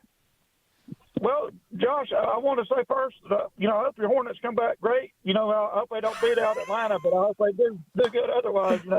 Yeah, there you go. Thanks. I guess. But I wanted to ask you, about with tanking and everything, one thing that I was thinking was, what the Pistons and the Spurs recently, in recent years, maybe not this year, but pretty recently, they built up a lot of draft picks and then went after a lot of draft picks in the draft when the draft was good.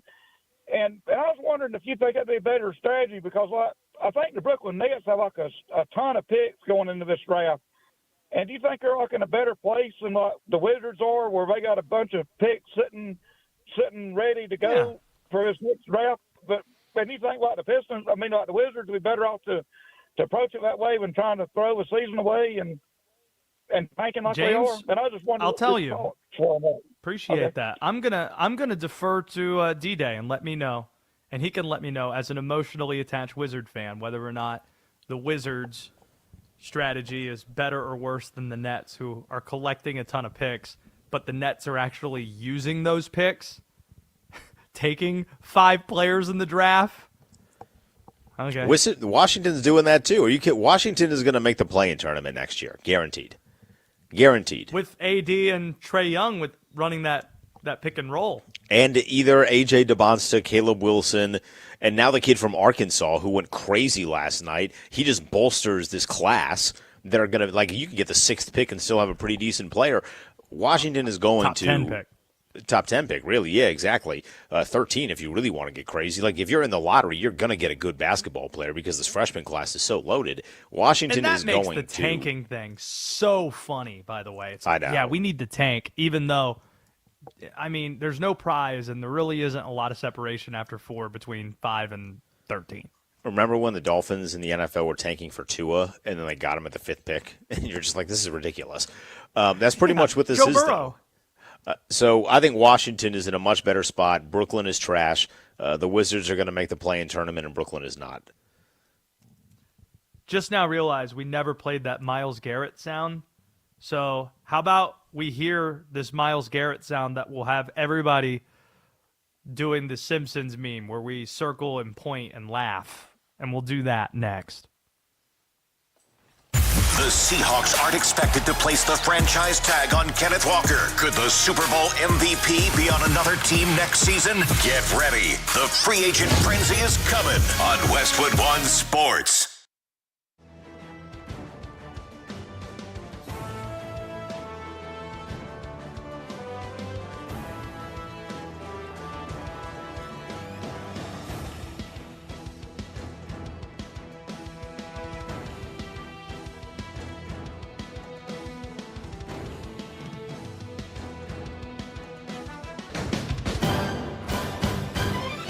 At the tone, the broadcast will begin in 4 minutes, 30 seconds.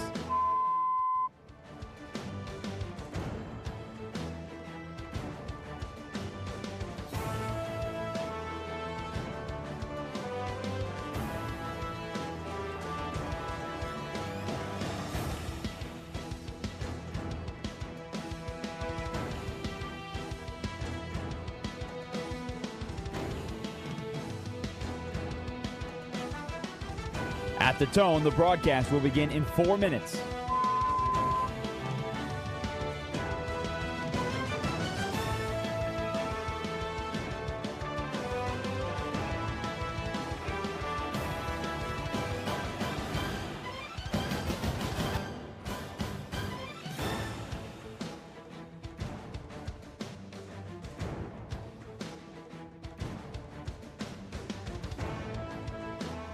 At the tone, the broadcast will begin in 3 minutes and 30 seconds.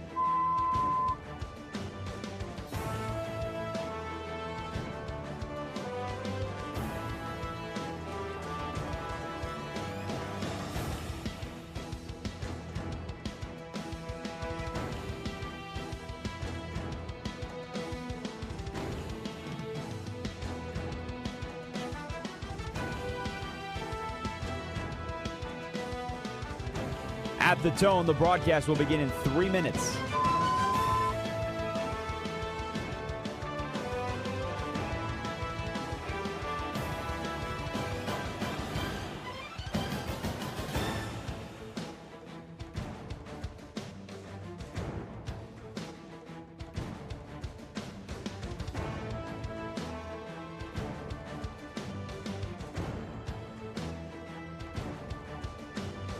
At the tone, the broadcast will begin in 2 minutes, 30 seconds.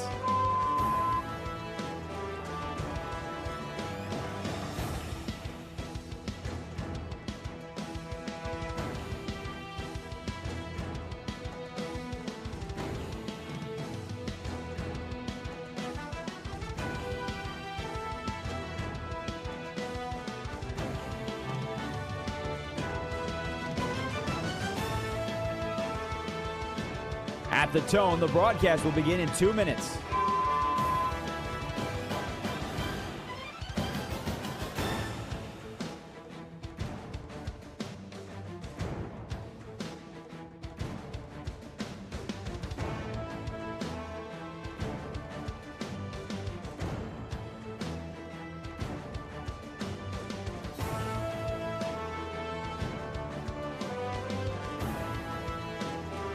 At the tone, the broadcast will begin in 1 minute, 30 seconds.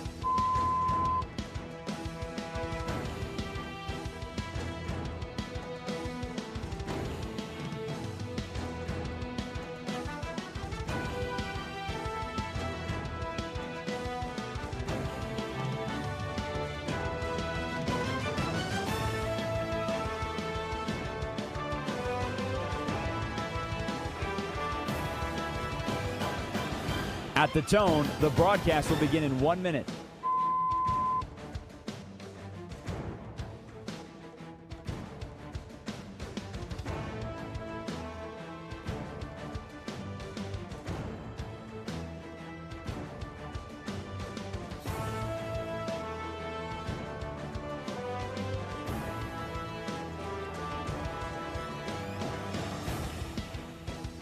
Stations, this is your final time check. At the tone, the broadcast will begin in 30 seconds.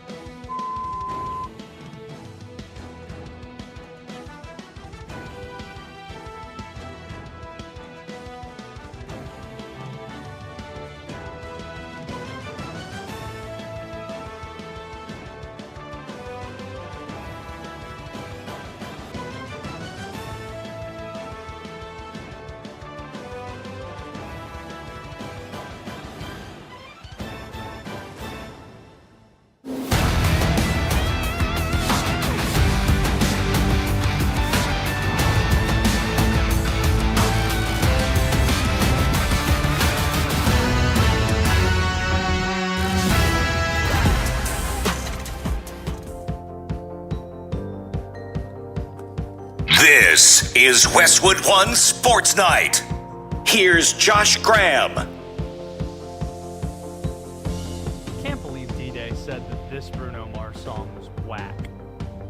So whack he didn't play it at his wedding. Marry You, Bruno. It's classic stuff, sincerely. Same goes for this Myles Garrett clip. Myles Garrett was doing Micah Parsons' podcast. It's Linnell that loves player podcasts. Not usually my bag, but sometimes there's content we can get out of it, and this is one of those times. Myles Garrett was ready to hear some more Bruno Mars and do a late-night dance break there for a second. Let's get to Myles. He says he has greater aspirations than winning Defensive Player of the Year looking forward. What's next for you, MG? What's next for me? Super Bowl MVP.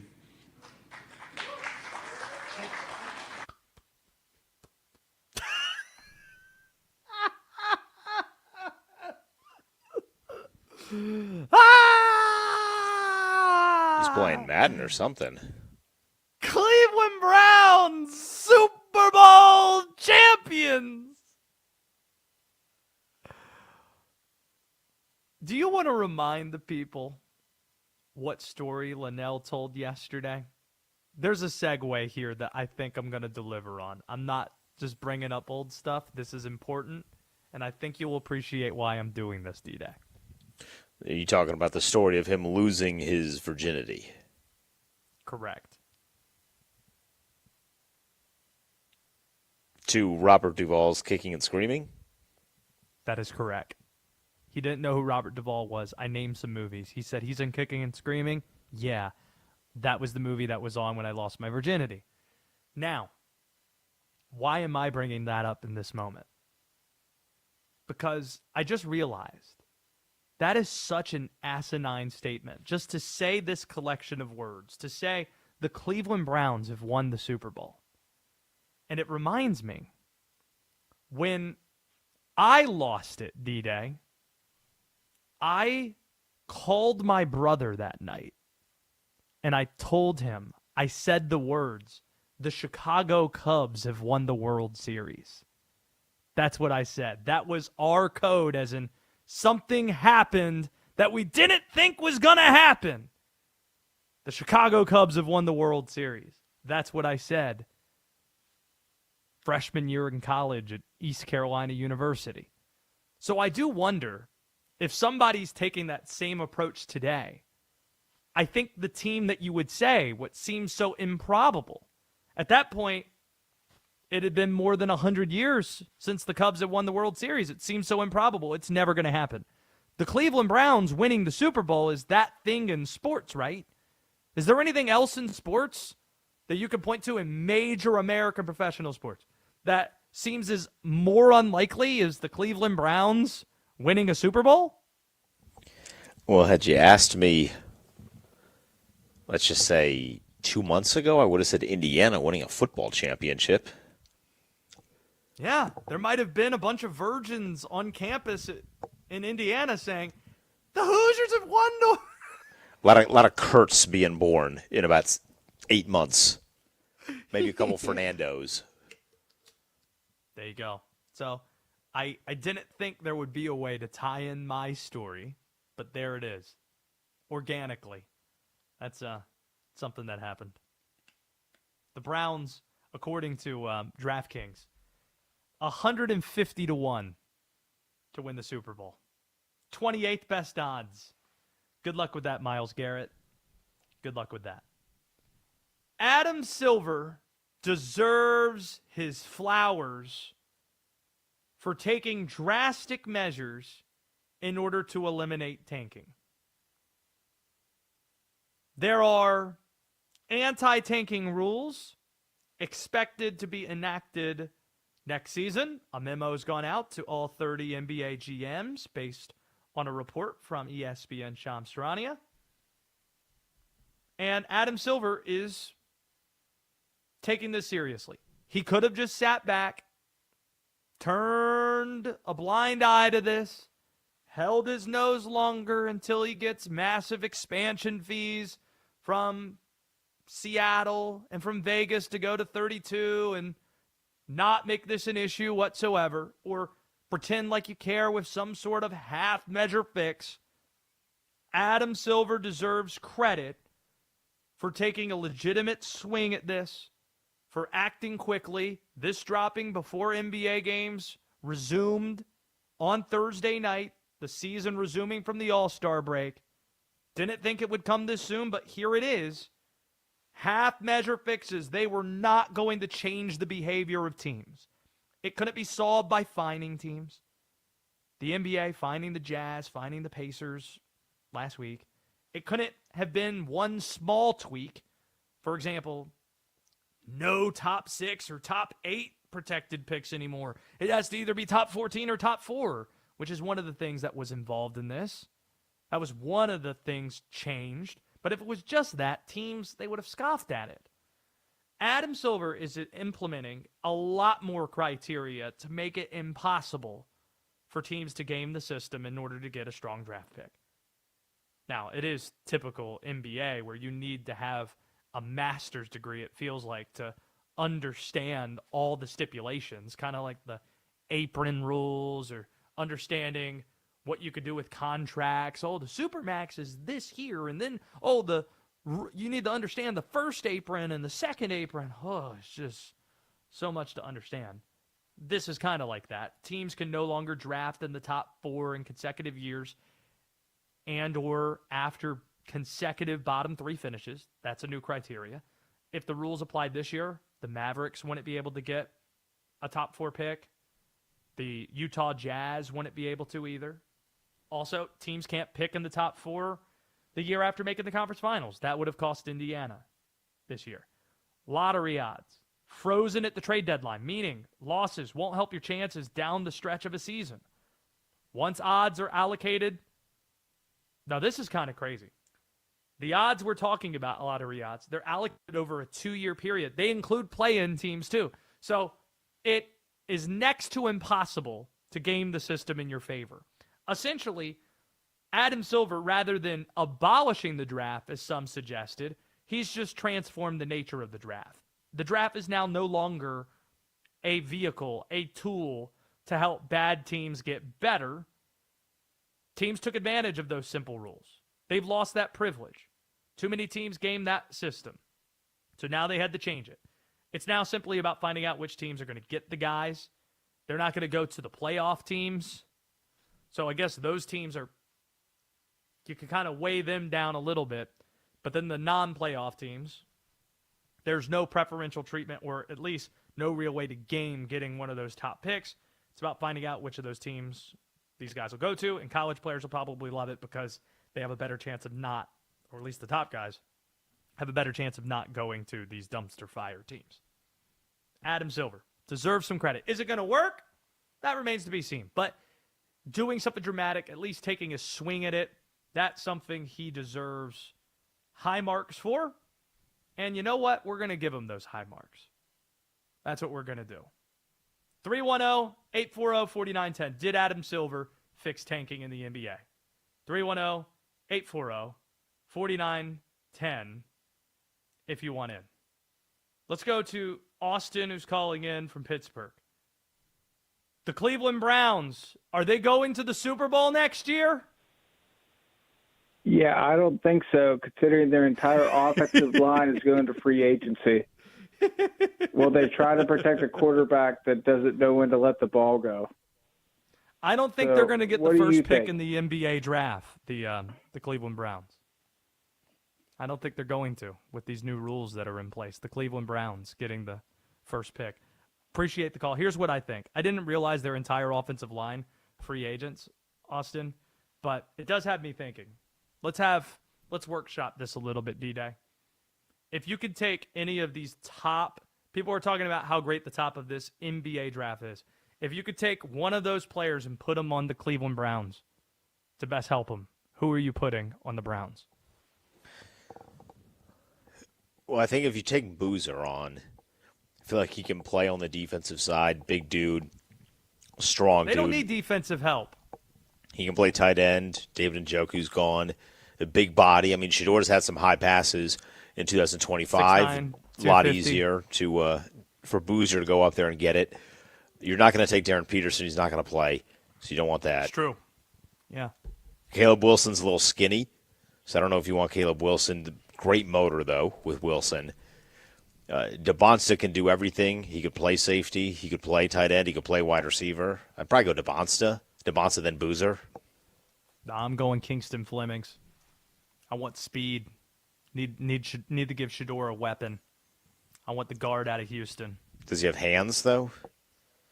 I know he got they play physical in Houston, but can he catch a football? Like that's a. I like maybe put him at running back. Dual threat. Figure it out. We just want some ball players. Just want some ball players Good on vision. the offensive side. Yeah, absolutely.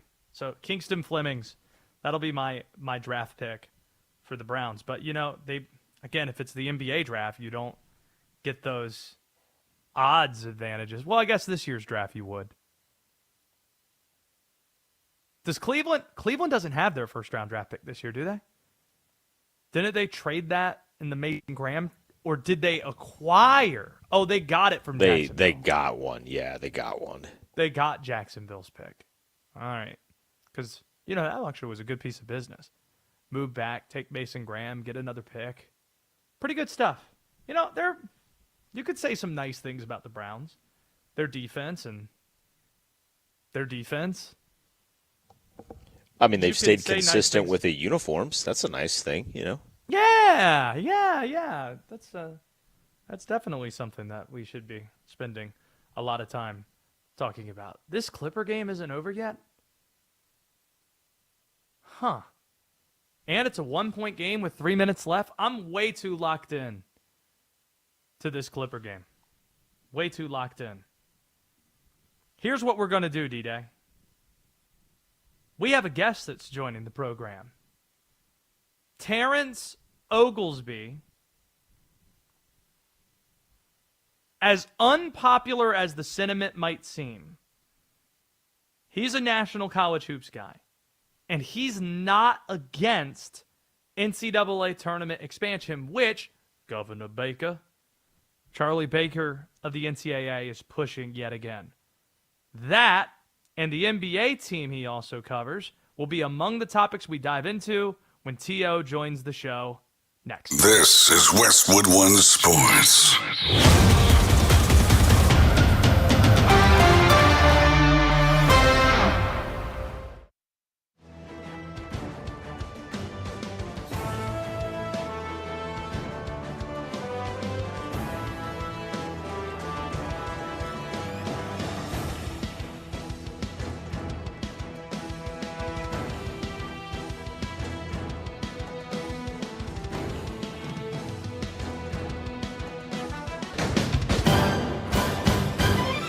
At the tone, the broadcast will begin in 4 minutes, 30 seconds.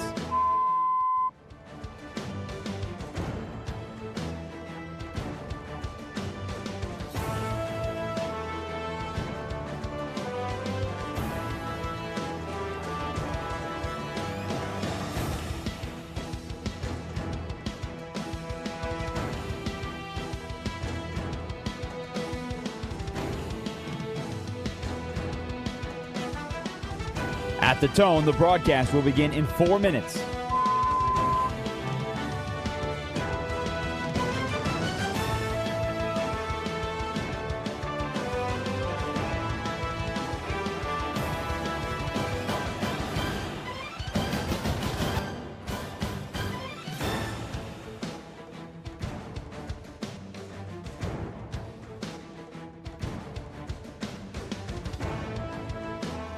At the tone, the broadcast will be in 3 minutes and 30 seconds.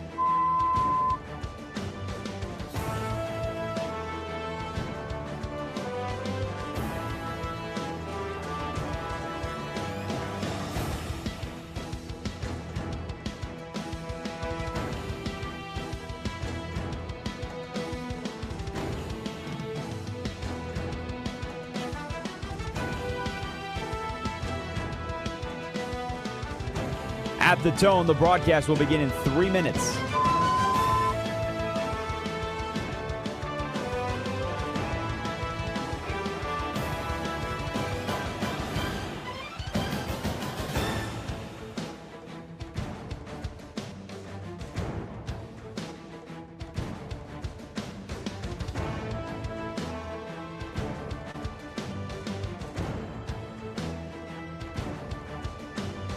At the tone, the broadcast will begin in 2 minutes, 30 seconds.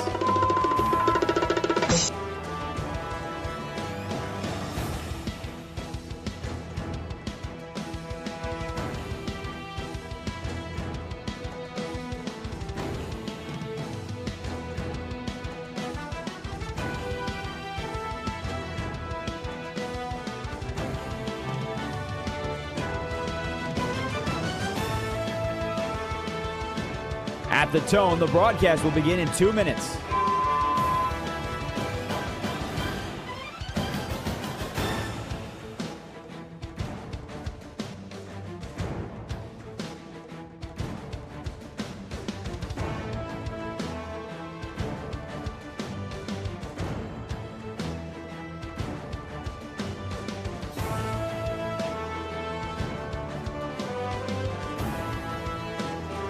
At the tone, the broadcast will begin in 1 minute, 30 seconds.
Terrence Oglesby might be the perfect guest for us to bring on tonight.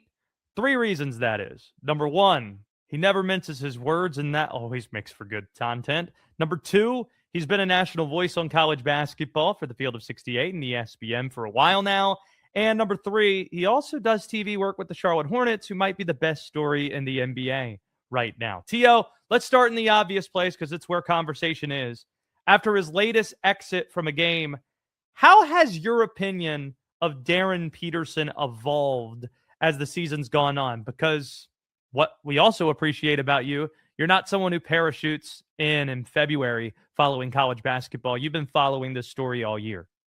Yeah, it's an interesting thing because you have this uber talented guy that projects as the number 1 pick in the draft, yet he has been very cavalier about whether or not he's going to play this season. And to be honest with you, Josh, one of the things that stands out to me is just the fact that he's soft. SAWFT, soft. That's how they spell it where I'm from. I'm not sure about where you're from, but this is a guy that has all the talent in the world. And to be honest with you, I think he's been soft, and I think it's been a story that's taken away from a coaching job that Bill Self has done that's been extraordinary. And while Kansas, hasn't been at the forefront of everybody's mind in the Big 12, they've competed on a nightly basis, and here they are again, continuing to do so with a player who's their most talented piece that could put him over the top, just kind of playing when he feels like it. It's been disappointing, to say the least, because when I saw him play in high school on the Adidas circuit, he was do everything, Mr. Do-It-All, never come out of the game, the toughest guy on the floor. Well, that narrative has certainly changed, and it's only his fault because it's just been a really bad look, in my opinion, on what he's been doing. Yeah, and here's the piece that's interesting to me. when this first started to happen, a lot of people started pointing to inner circle. But then when it's going through warm-ups and then saying you're sick and can't play the number one team in the country, or last night when he's specifically looking over at the bench to take himself out of the game, hitting a three, I don't think we're at a place with college sports anymore where we were 10 years ago, where we're talking about, oh, you're not making any money, you need to protect your body and all this for what you're going to make in the future. These guys are professional athletes, and I think the criticism should be more fixed, as you just said, on Darren Peterson than all the normal excuses we make about who surrounds you or inner circle. What do you think? And no, I'm completely with you. And here's my thing about it, Josh, is like, what about the people who are paying him to play at Kansas? They're not paying him to go to the NBA draft. They're not paying him to be the number one pick. They're paying him to play at Fog Allen. They're paying him to play on the road in the Big 12. That's what they're paying him for. I feel bad for those people, because I'll be honest, when he's played, they've gotten bang for their buck. The problem is they're getting about 60% of what they paid for. And to me, that's unfortunate. Is he the most talented player in that conference? Him and A.J. Debanza, sure. But Debanza right now, he's shown the wherewithal and the will to be the guy every single night, where Peterson has been really just the guy who's a sideshow at this point. Stark contrast. 39 minutes played for Debanza last night, 35 points in the loss against top 5 Arizona. We're being joined by Terrence Oglesby from Field of 68 ESPN. Between Michigan, Houston, Duke, and Arizona, who all play against each other on Saturday, and we'll even rope UConn into that group too, who do you have the most concerns about as March approaches on the horizon?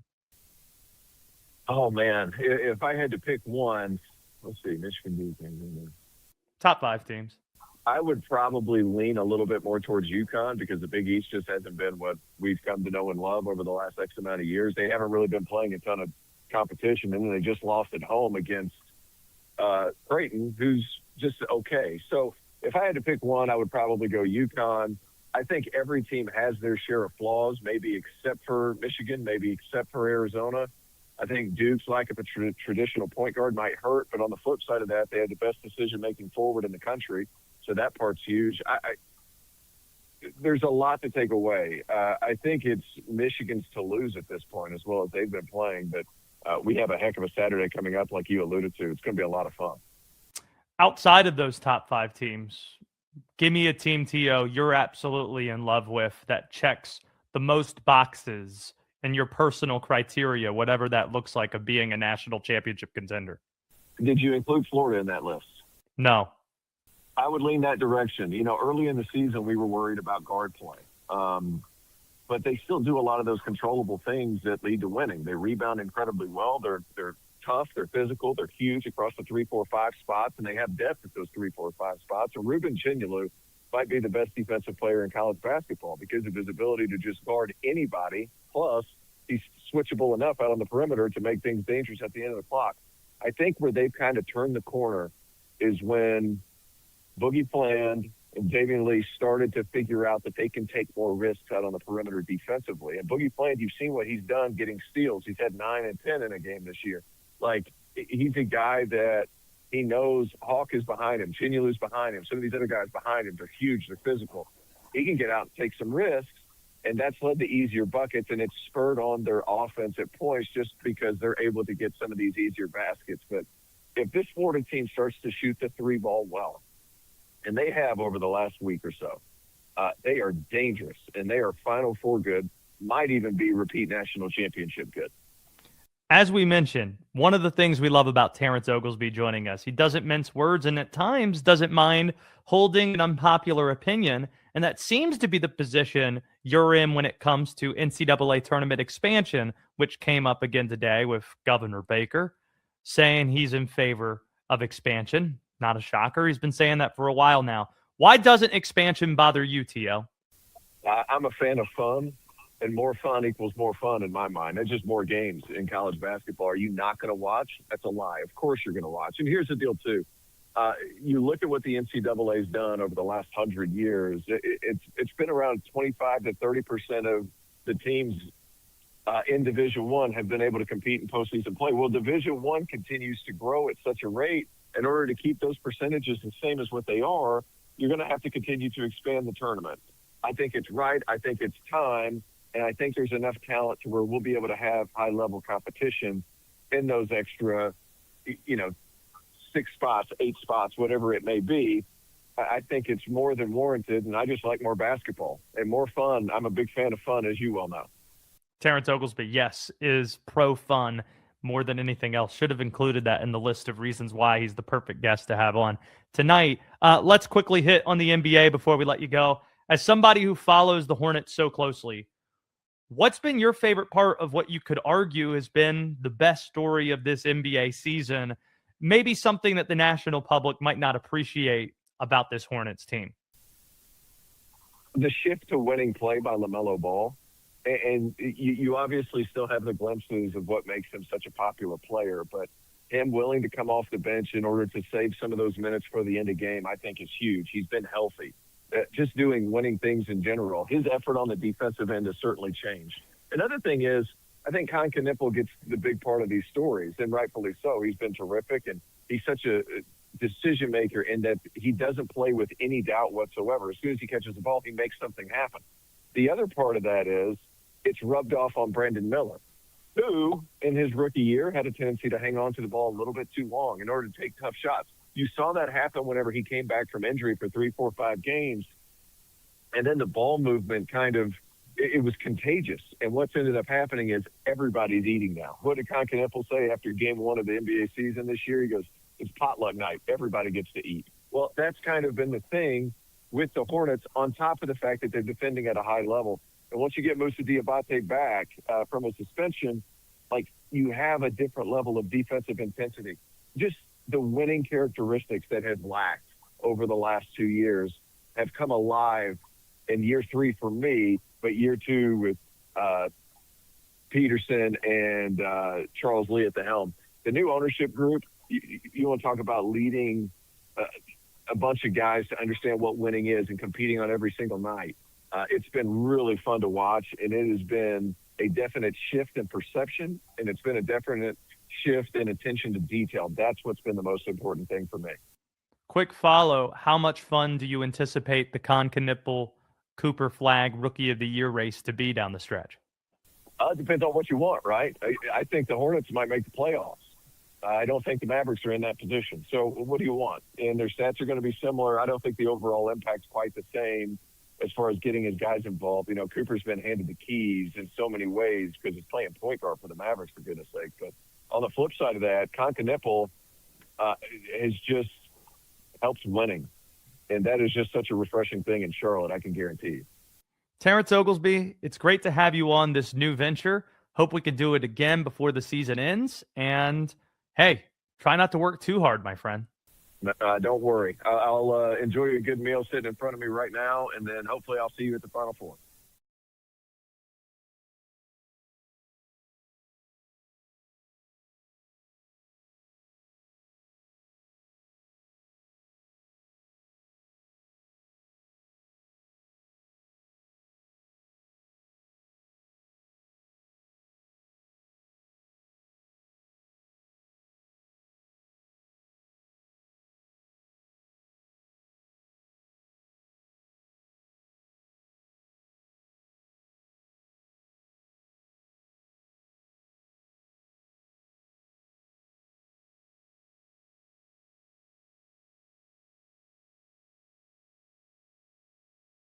To be attempted, and things are going to get very interesting to close things out.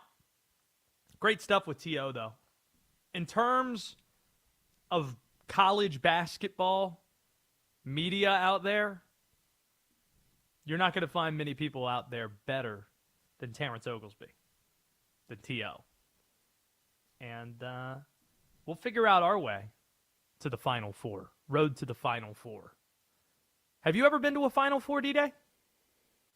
I have not. I've been to an Elite Eight and a Sweet 16 in the same venue. I hope to be there again when it's back in D.C. this upcoming year. But that's all I've been to, never a Final Four. So a year from now, DC is going to have a Sweet 16 and Elite 8? No. 6 weeks from now. Oh. Yeah. Interesting. How much room you got in that abode you have over there? Just curious. Not much, but there's plenty of hotels around here. Oh. Nah, I think I'll just hang back, get ready for the trip to the. I'm about to say you're going to the Final Four. You're going to be good. You're going to be taken care of. That's true. We're going to be good in Indianapolis. That's going to be the move, and I'll let you hold down the fort in DC, both at Duke, Michigan this weekend, and then. Do you guys still have a conference tournament that's played there? You guys got the A10 or anything like that? I don't know if the A10 is here this year. I'll have to double check on that. I know the ACC tournament's not going to be back in DC for a bit. No, I At mean least the not Big for the rest East of might this come, but I'm not positive Honestly, on that. this might be heresy to say this, but I mean it. Other than Greensboro, DC is my favorite ACC tournament site. I love the ACC tournament in DC. I do. And I think with the Virginia schools right there, it's great. I wish Maryland was still in the league. Oh, Jamal Murray missed the last of 3 free throws. And the Clippers win 115-114. What a basketball game that was. The regular season's back. And the Clippers are trying. And Steve Ballmer, his eyes are popping out of his head. Super fired up. Clipper basketball. But, in all sincerity, DC, great site for basketball. Cap One Arena, good place to watch some hoop. DraftKings dropped over-under season win totals for the NFL this week. And both Super Bowl participants from this year have something in common. That's next on Westwood One Sports Night. The Colts have a QB decision to make. Cut, trade, or keep Anthony Richardson. Will the former number 3 overall pick be looking for a new home? Westwood One Sports.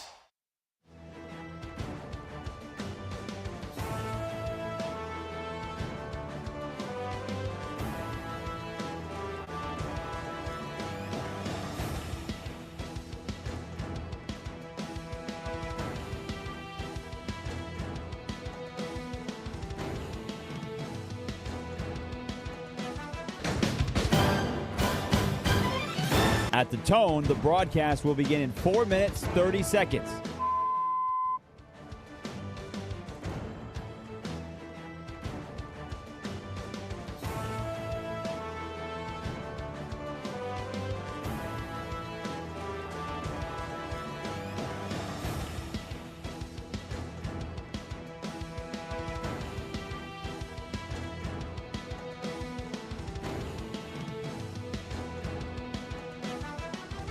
At the tone, the broadcast will begin in 4 minutes.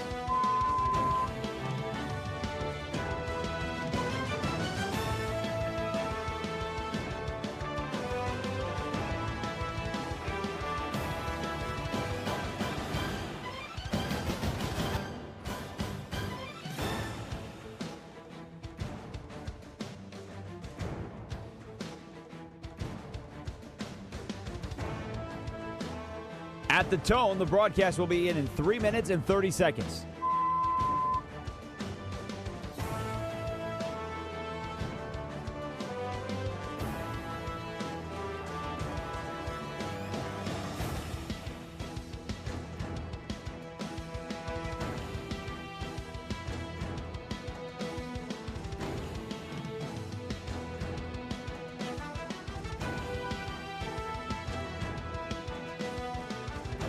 At the tone, the broadcast will begin in 3 minutes.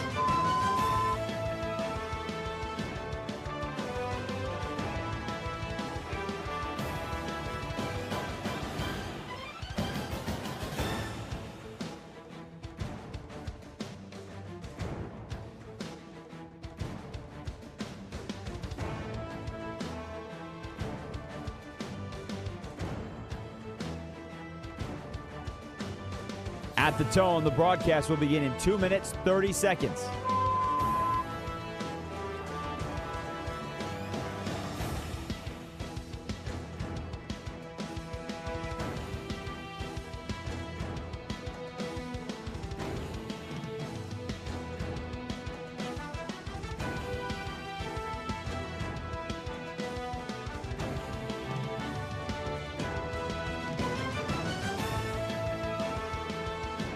At the tone, the broadcast will begin in 2 minutes.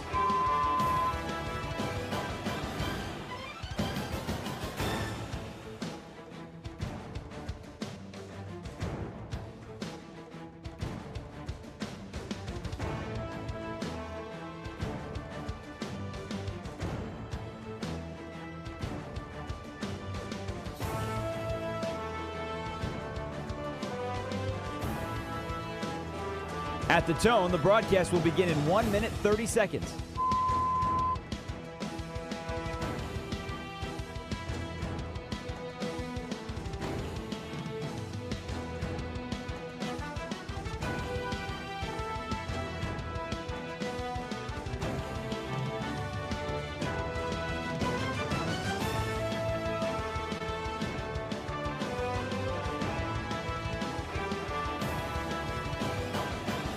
At the tone, the broadcast will begin in 1 minute.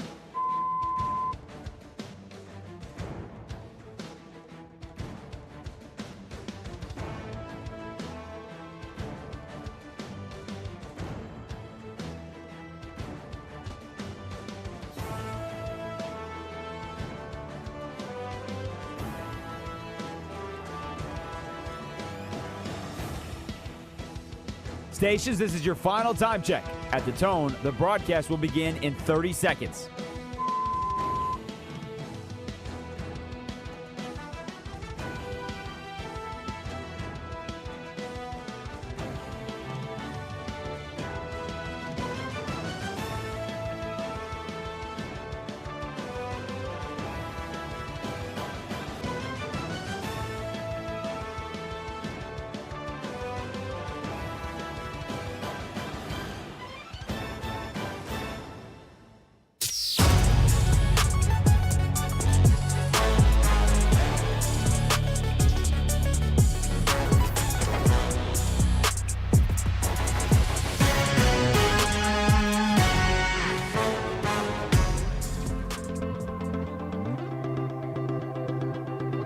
This is Westwood One Sports Night.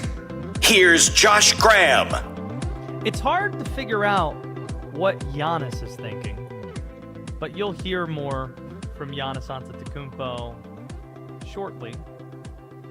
But right now, let's get into the NFL.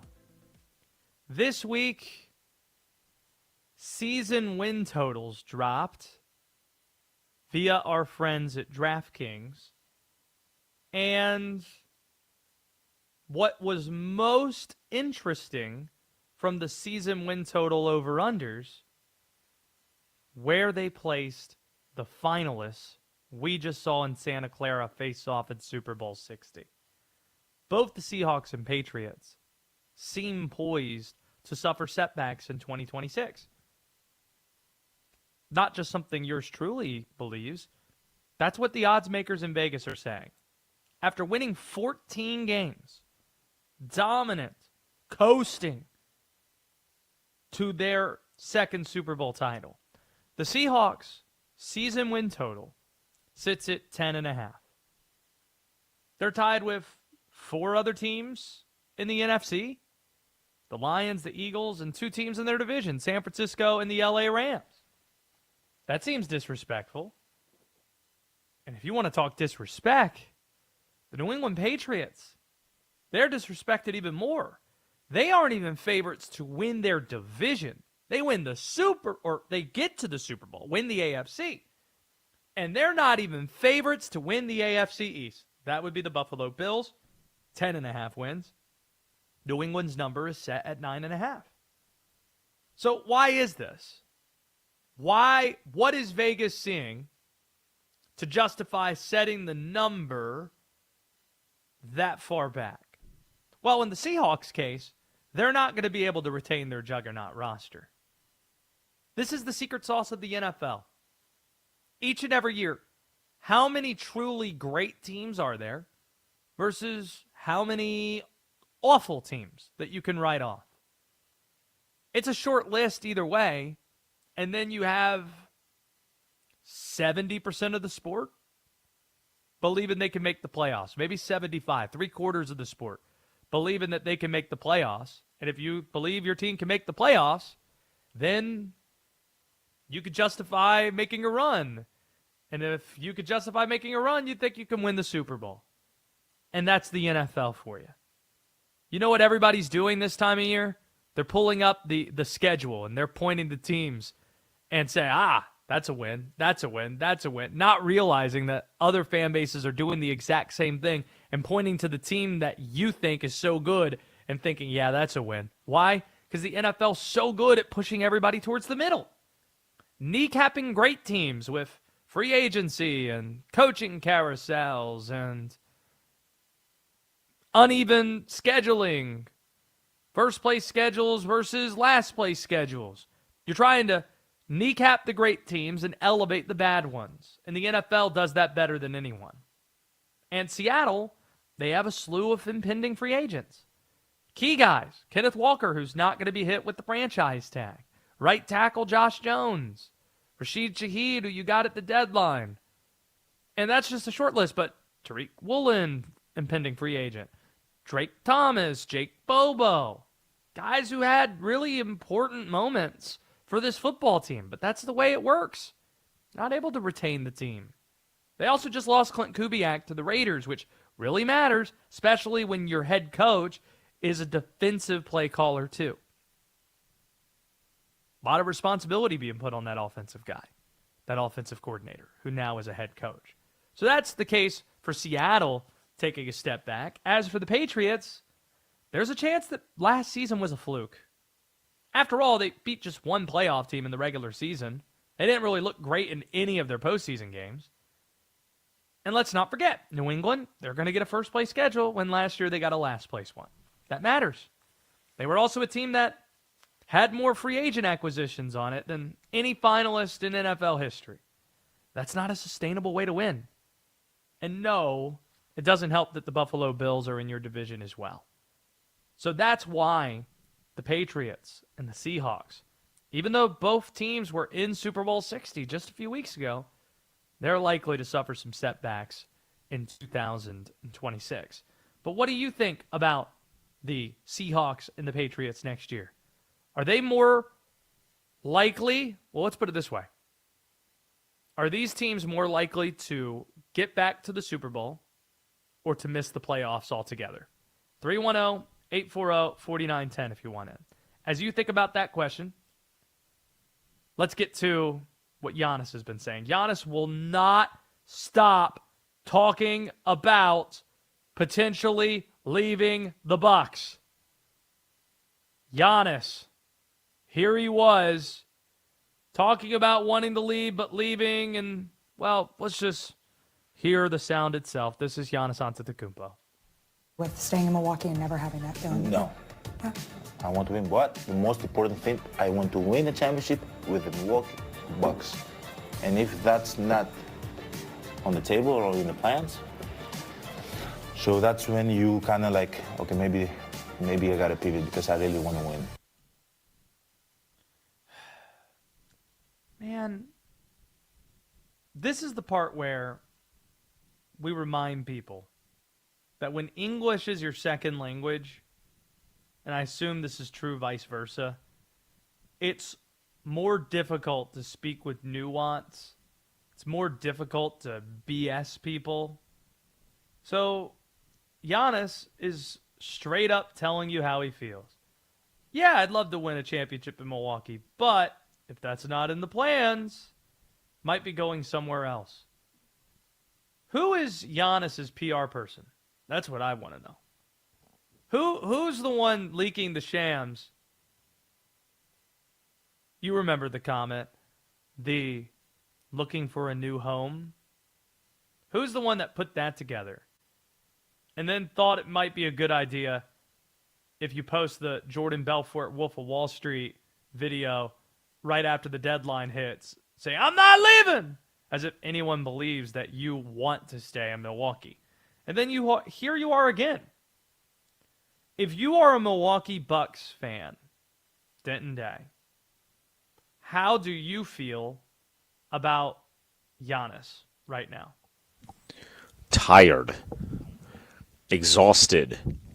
Enter Jimmy Butler meme from the bubble finals where he's just laying on the barricade because he's been doing everything. That has to be how you feel.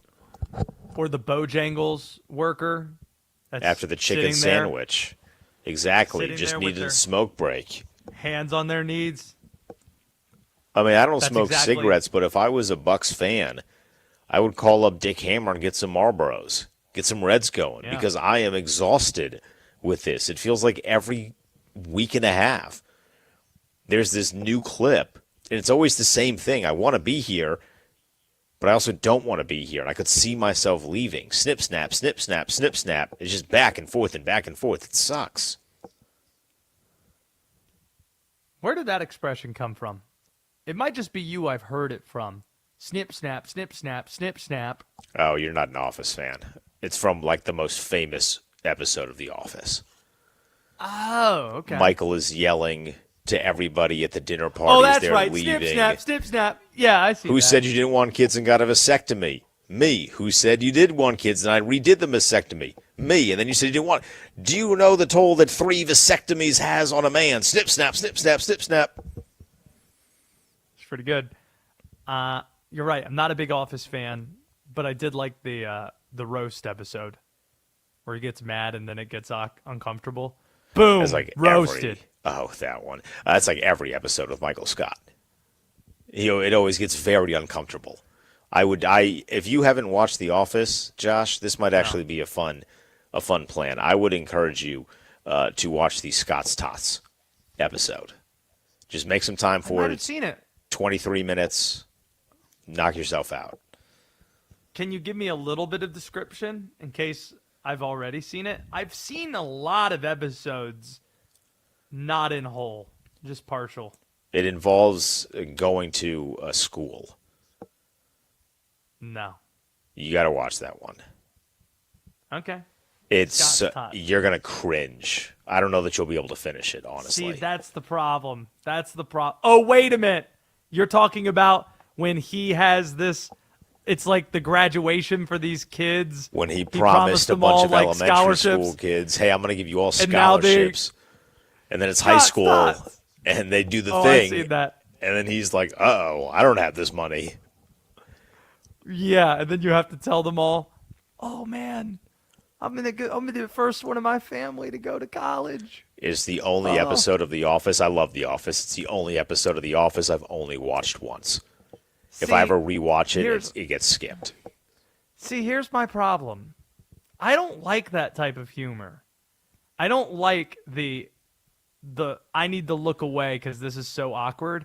And this was a problem. This was a point of contention where my wife and I started watching Curb Your Enthusiasm together by the recommendation of, well, I don't think he'd mind. Duke assistant basketball coach Mike Schrage was like, hey, you need to watch Curb Your Enthusiasm. So I do with my wife, and then the scenes got so cringe where I just wasn't making eye contact with the screen, and I wasn't enjoying myself anymore. That type of humor doesn't get me. You know, I had an issue with the Tim Robinson movie, Friendship, where it got so cringe I couldn't watch the movie anymore, and I realized what made the Tim Robinson Netflix show so good is that the bits were like 3 or 4 minutes. So you had the awkward moments, but you got through it so quickly. Did you ever watch that show? About that? Yeah, I've watched clips. I think it's hilarious. Like the sketches are top. What sitcoms do you like? Do you like sitcoms? How I Met Your Mother was my jam. My wife loves Seinfeld more than anything else, so I, during COVID, watched every episode with her. I'm not a huge TV show person, but I love The Bachelor and The Bachelorette. Super super into that. 100%. I think you would like And Brooklyn Nine-Nine because it's not cringy humor.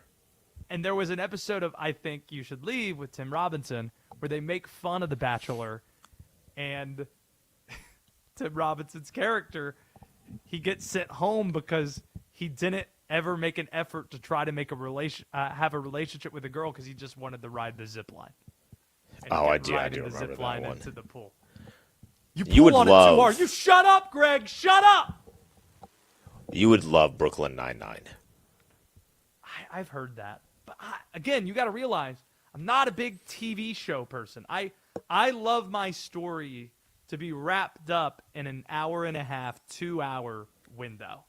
That's what Give me summer's that. for. The Orioles aren't going to be But that movies. good. Movies. I watch a lot of movies because I like my story neatly wrapped up in a bow, and I'm done, and I could go to another story after that. See, that's it. I think You there are could two do that types with of a show people. in 23 minutes. Well, no, then it's usually a continuation of some sorts. Usually, generally, there's some connective tissue. A movie, it's like, all right, these are the characters, and the story's over. New set of characters tomorrow, and I'm going to watch a different movie. Generally, that's what I do. But you'll have so much Just so time on you your know. hands in the summer where you can just sit and enjoy some Movies. shows.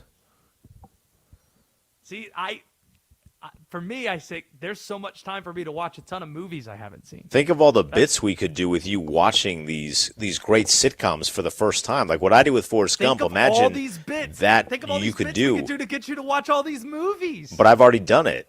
Where's the You where's the watched give Forrest and Gump. where's the give and take in the relationship? I feel like I'm being taken advantage see, of. Now, here's the problem with this analogy. I'm fine if I hadn't seen Scott's Tots to watch 23 minutes, but what makes it unequal is when people say, oh, if you watch this show, I'll watch this movie. That has 23 episodes. Forrest Gump was like How 3 many hours hours. of commitment? I know. So watch 6 That's episodes. Not close. Watch 6 episodes. Yeah, then I'm gonna be roped in and have to watch the whole thing. Oh God! Why do you think I don't? Why do you think I don't do drugs? It's because I one, wasn't it's sure about legal, that, to be honest. But two, the answer is I might like them. I thought you might have had a be- wild side. You know, I might like them. I've never tried cocaine, and the biggest fear why is because I might like it. I might like the booger sugar. So I stay away from it You completely. didn't do cocaine to East Carolina? No, that was more of a North Carolina Chapel Hill thing. Greenville. They get down with the devil's it's the lettuce. party school. Wow, that's more of an Appalachian State thing. That's You guys on the Greenville is Molly? More about the booze. Oh. Yeah. Okay. Yeah. Ecstasy. You don't strike me as a Molly guy. Cocaine I could have seen. Molly, no, I don't think so. What, the preacher's wife? That what, the gutter glitter? How many more can I do of this? Everybody has to Colombian tweet at Bad? Josh and tell him to watch Brooklyn Nine-Nine. I'm going to make this an underground movement. I thought you were going to say, give us a 5-star review on Apple Podcasts or Spotify, and just give me a pseudonym for cocaine. That's it. Like, just write in the comments. What is the White Horse? I'm That's it. terrified That's if what I someone want. is going to look at reviews and take them seriously and just see White Girl as the review, and they're going to be like, what does that even mean? That feels like it would deter listeners away, whereas at least if you see Batista, you're like, I like Batista. Maybe they had Batista on. No, I see. You say that's not a good thing. I'm saying it's fantastic if all you see is nose candy and, Stardust written down in there. Or some sneeze. Well, some pearls. see, you don't even know this, but Stardust could also be a wrestler because there's a wrestler called Stardust. Excellent call on your part. Very quietly, 310-84. No, I don't even know what I'm calling for there. Let's probably not do that. Very quietly, Friday, gigantic sports day, and we'll tell you why next on Westwood One Sports Night. The NFL franchise tag window is open, with free agency starting within weeks. If it happens between now and kickoff, we'll tell you what you need to know on Westwood One Sports.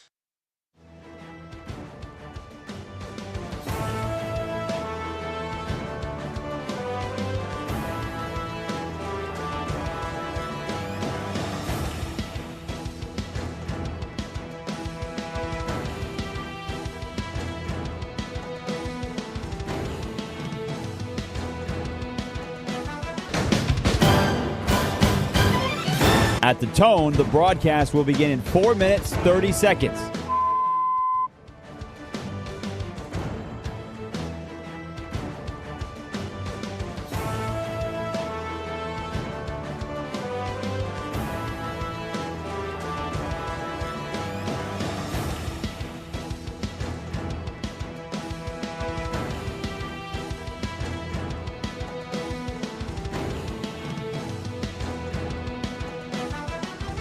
At the tone, the broadcast will begin in 4 minutes.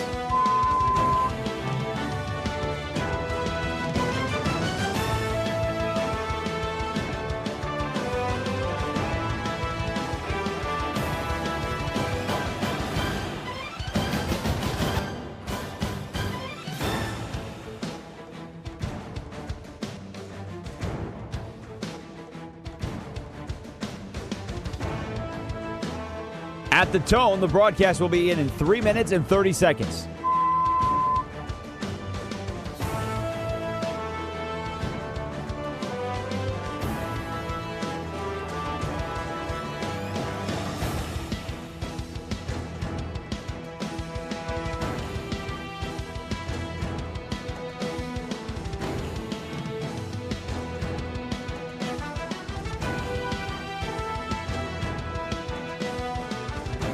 At the tone, the broadcast will begin in 3 minutes.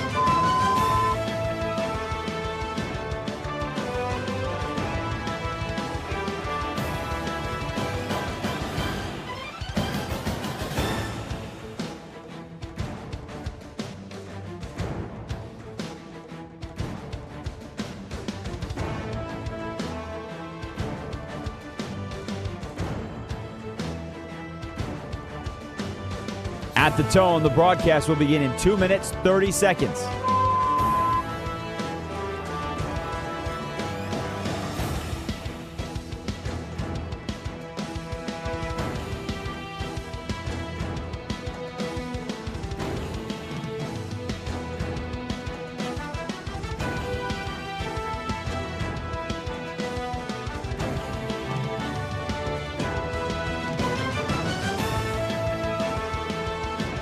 At the tone, the broadcast will begin in 2 minutes.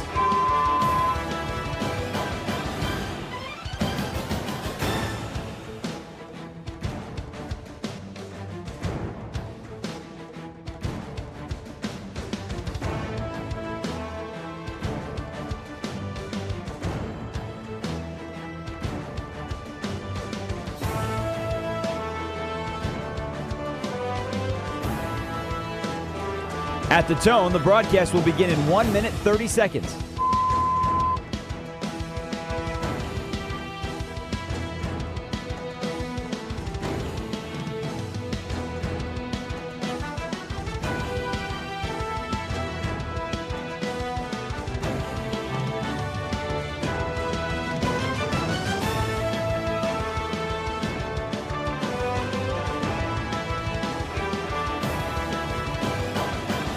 At the tone, the broadcast will begin in 1 minute.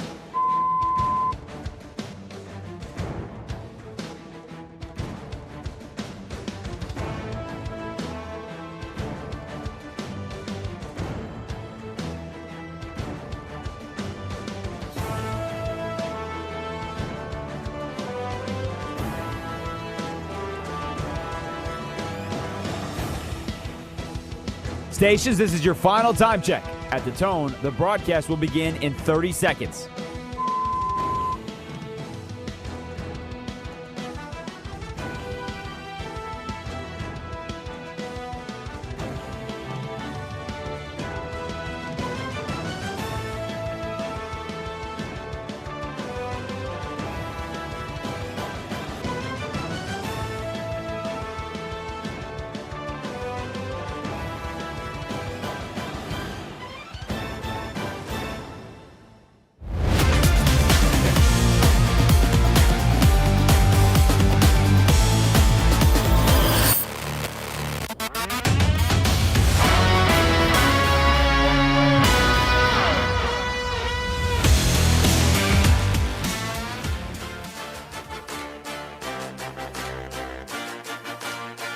This is Westwood One Sports Night.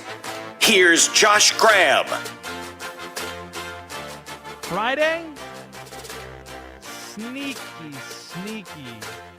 fun sports day. You have men's Olympic hockey semis in Milan. The United States facing Slovakia. Like the United States' chances in that. Honestly, don't know who's on the Slovak team. Haven't done too much scouting on the Slovakia men's hockey front. Let's just take a quick look. Don't think Marian Hossa is walking through that door. Olympic team. Who scares us? Oh, they got Tatar. Ooh. See what else is there. Yeah, we got this. Fire up the Freebird. We got this taken care of. Think the Canadians might have something to worry about. Don't know if Sidney Crosby is going to be able to return in the tournament. And Finland's got a bunch of Carolina Hurricanes on their team. Talking about Sebastian Aho and former Kane Mikko Rantanen. We don't need to talk about that, though. Teuvo Teravainen, former Kane. Bunch of former Canes, honestly. Eric Holla. He's on the team. All right. Team Finland, watch out. Saros and net might give the Canadians some problems. Seems like we're destined, though, for a Team USA Canada gold medal game, which would be Sunday morning at 8 a.m.-ish Eastern Time. But that's not the only reason why Friday is a really fun sports slate. Spring training baseball. Some Grapefruit League action. And D-Day, what is the first game of the Major League Baseball season of any kind? It is the Baltimore Orioles facing the New York Yankees. Let me be clear about how I feel about the New York Yankees. You think I got issues with the Dodgers? I don't. Well, I do have some issues with the Dodgers. But it doesn't compare to the issues I have with the Yankees. Listen to what I'm about to tell you. I hate the Yankees more than some diseases. Not like cancer. Cancer, I hate that much worse than the Yankees. I do. But if it's between the Yankees and influenza, I think I might hate the Yankees more than that. Like, if it's between the Yankees and hand, foot, mouth, think that the Yankees still probably got it. Still probably take the cake. And I say that as the dad of a 15-month-old. All right? That's how much I hate the Yankees. I hate them more than some diseases. And I mean that sincerely. I hate that baseball team. I hate that team more than I like most of my teams. It fills me with joy when I see that team lose. Not as much as I enjoy watching the Orioles win, but close. It's the next thing I do. If the Orioles lose a game, I look to see what the Yankees did. And if they lost, I get a good feeling inside. It makes me feel good. I don't know how to explain it. But that's how much I hate the Yankees. Does this resonate with anybody? 310-840-4910.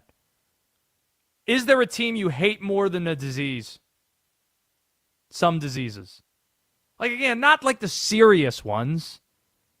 How bad's polio in 2026? Sincerely asking. Is that a problem? Is that still a thing?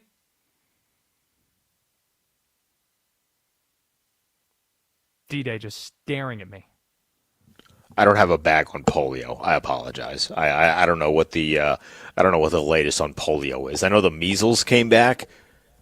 I hate the Yankees more than measles, for sure. Like, I'm down playing the game. You throw diseases at me. I say, do I hate the Yankees more than that disease? Diarrhea, yes. Common Is diarrhea cold, a yes. disease? I think technically it is. I think it's like a digestive disease. I've heard people describe it that way. But if it's serious, like if you come out here and you start talking about Alzheimer's, no, I don't hate the Yankees more than that. But some of them I do. This could be a fun game, or this game could end my career. I was about to say that this is a little too flying close to the sun of getting canceled. Let's not do that. Instead, let's talk about a team in Baltimore that I'm not a huge fan of in terms of how they're constructed. The Baltimore Ravens are officially the most overrated team in the NFL. Officially. Based on this week. Our friends at DraftKings Sportsbook released over-unders for the 2026 season. Win totals we're talking about here. The Ravens are tied with the highest win total in the league. This is a team that won 8 games last year and missed the playoffs. Fired their coach. Yet Baltimore sits at 10.5 wins, alongside the likes of the Seahawks, and the Bills, and the Chiefs, and the Eagles, and the Chargers, and the Lions, and the Niners, and the Rams. They're also the favorites to win the AFC. And there are concerns. As much as Jesse Minter feels like a good fit in Baltimore, the coaching staff, it's a real concern in other ways. He's a first-year head coach. He's a first-time head coach. There are only 2 ever first-time head coaches that won the Super Bowl their first season. One of them, oddly enough, was in Baltimore, Don McCafferty, taking over for Don Shula in 1970, won the Blunder Bowl, where, I believe, a defensive player for the Cowboys who lost that Super Bowl, won Super Bowl MVP. Jim O'Brien hit the kick to win that. George Seifert, he won the Super Bowl his first year with the Niners, but you know what those 2 teams had in common? They inherited teams that were in the Super Bowl the previous year. The Niners won it in 88, then Seifert took over. The Colts lost to Joe Namath in one of the greatest upsets in NFL history before McCafferty took over. Don Shula left to take the Dolphin job. Jesse Minter also doesn't have any head coaching experience on his staff. Not just talking about coordinators, but position coaches too. Not even support staffers. You don't even have the random John Fox hire, like John Fox being hired on Joe Brady's Buffalo staff to help out in some ways. And then there's offensive coordinator Declan Doyle, who didn't inspire confidence when meeting with the media this week. Here he was describing the difference between his OC job now and being the OC for Ben Johnson in Chicago last season. Yeah, obviously it's a very different job. My job in Chicago was to support Ben and support our offense and try to get our guys on the same page. I was a communicator, I was a collaborator, and to try to build it, just like Jesse said, I was trying to build it when Ben wasn't in the room so that when he stepped in, things hit the ground running, the table was set, and we could save a lot of time and be efficient. And then whenever he wasn't in the room, I was running that meeting. But at the end of the day, he was the final stamp on anything we were doing as an offense. Certainly we all had ideas as a staff, but it all kind of came down to what he wanted to do. Yeah, when he wasn't in the room, I'd do stuff, but when he was, no. Okay. And you're incredibly young, and you were with Ben Johnson for 1 year. Okay. Tight ends coach before that. But he says he's prepared for the job. Why? Mental reps is what he cites.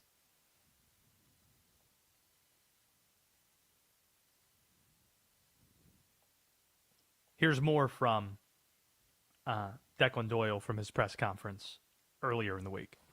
The one area where I have prepared to actually call it every game that I've been a part of in the NFL, I go out 3 hours early and I'll walk the field and kind of basically simulate 4 drives. And I've done that since I got in the league in 2019 as a quality control coach in New Orleans, because I knew that I was really young when I got hired there. I was 22, and I knew that the first time I was going to call plays probably wasn't going to be in a smaller setting. It was probably going to be with the bright lights, and I felt like I needed to prepare for that early. So in that way, I've kind of been preparing just to be able to call it and kind of how your mind works. But really the work during the week is what counts. And that's been a part of really every job that I've had.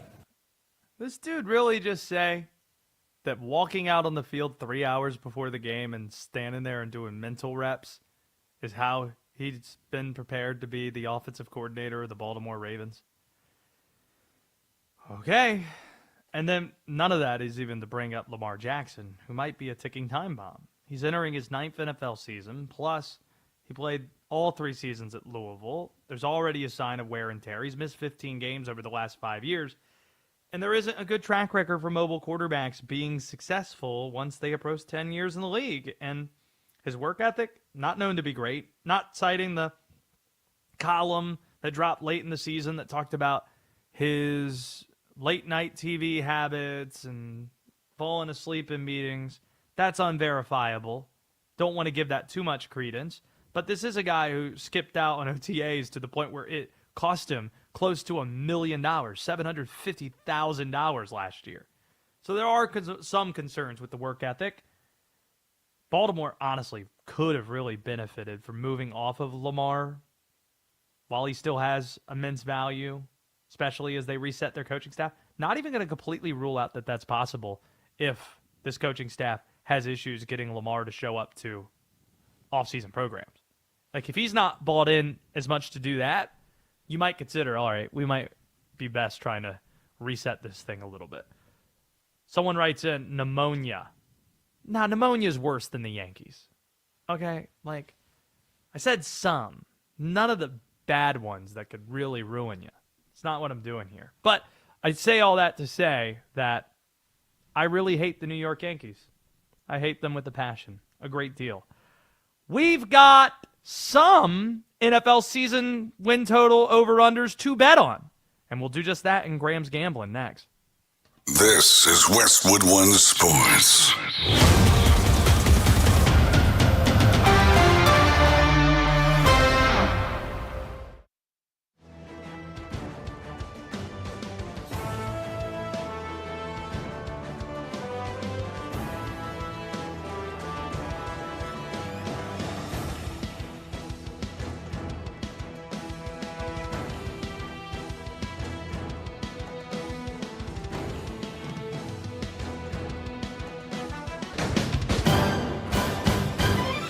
At the tone, the broadcast will begin in 4 minutes, 30 seconds.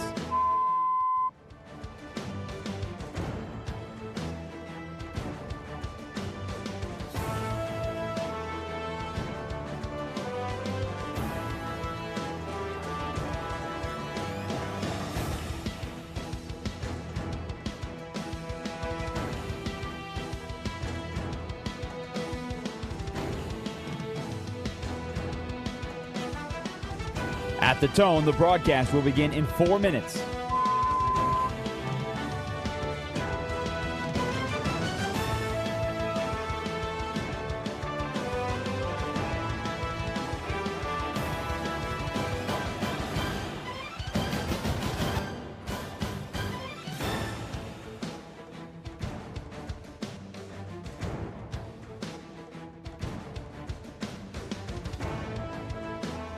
At the tone, the broadcast will be in 3 minutes and 30 seconds.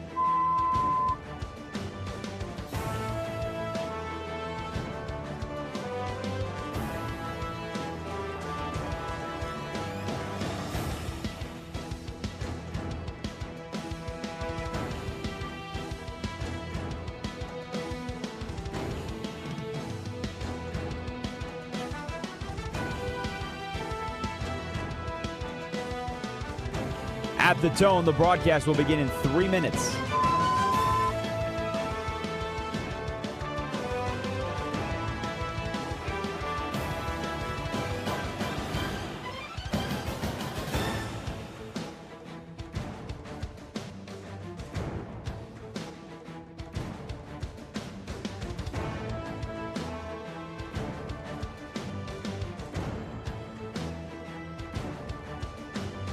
At the tone, the broadcast will begin in 2 minutes, 30 seconds.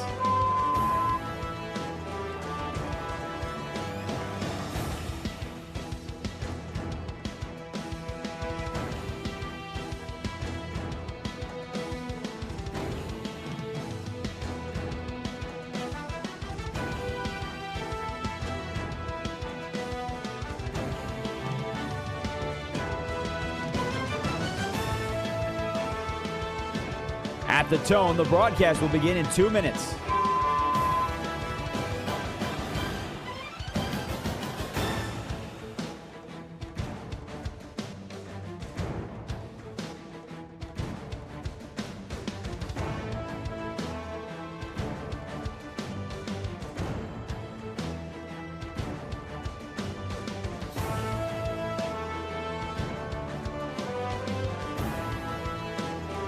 At the tone, the broadcast will begin in 1 minute, 30 seconds.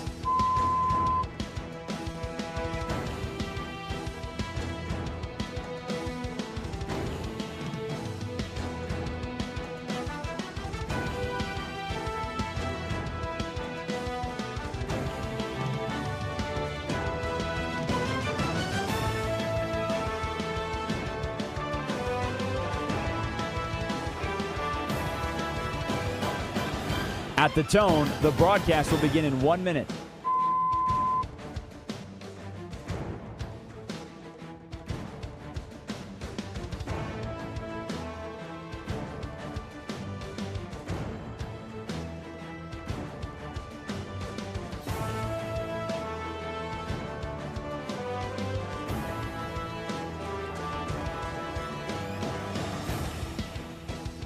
Stations, this is your final time check. At the tone, the broadcast will begin in 30 seconds.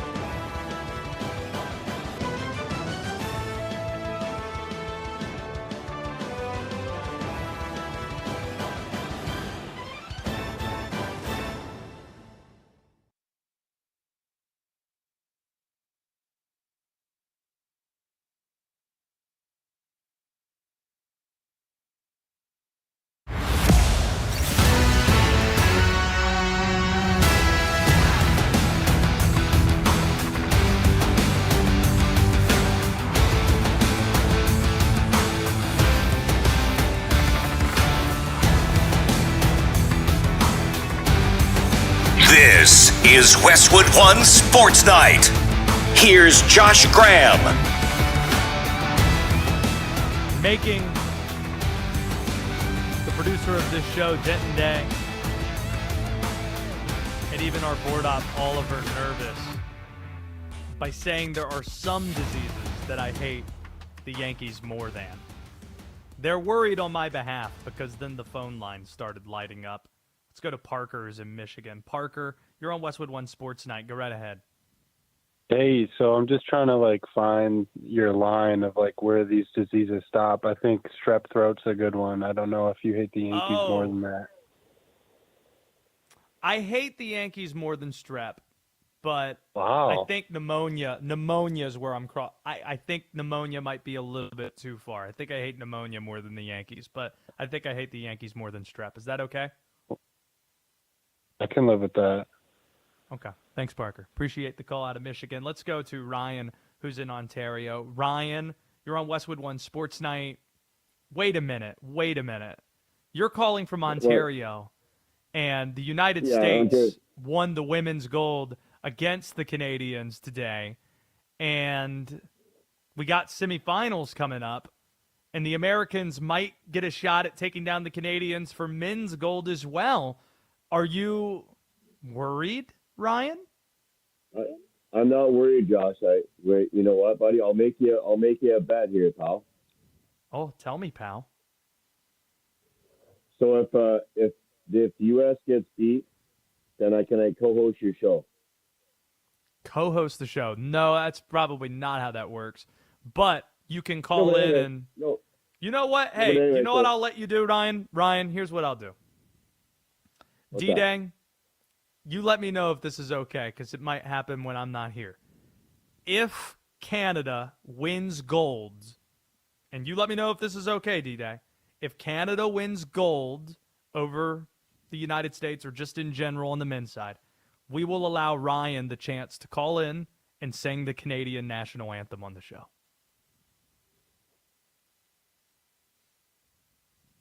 Can you sing, Ryan? I am sing, yeah, buddy. Okay. I'm not gonna do it right Okay. now, but Well, No, first you off, gotta hold it. We're not you letting gotta hold we're it. not letting you right now. And be careful, Ryan. I'm not your buddy, pal. I'm not your guy, friend. We got some business to take care of. What's that? So yeah, that's cool. Ryan, are you going to call in? Is that something that would be appealing to you? That you get to sing your country's Absolutely. national anthem across American airwaves if you guys win? No, when we win. Okay, there you go, Ryan. We got this. We got this figured out. There you go. Best of luck to you. There goes Ryan in Ontario. He said he wanted to co-host the show. Easy there, killer. That's a big ask. What's great is, this game's on Sunday.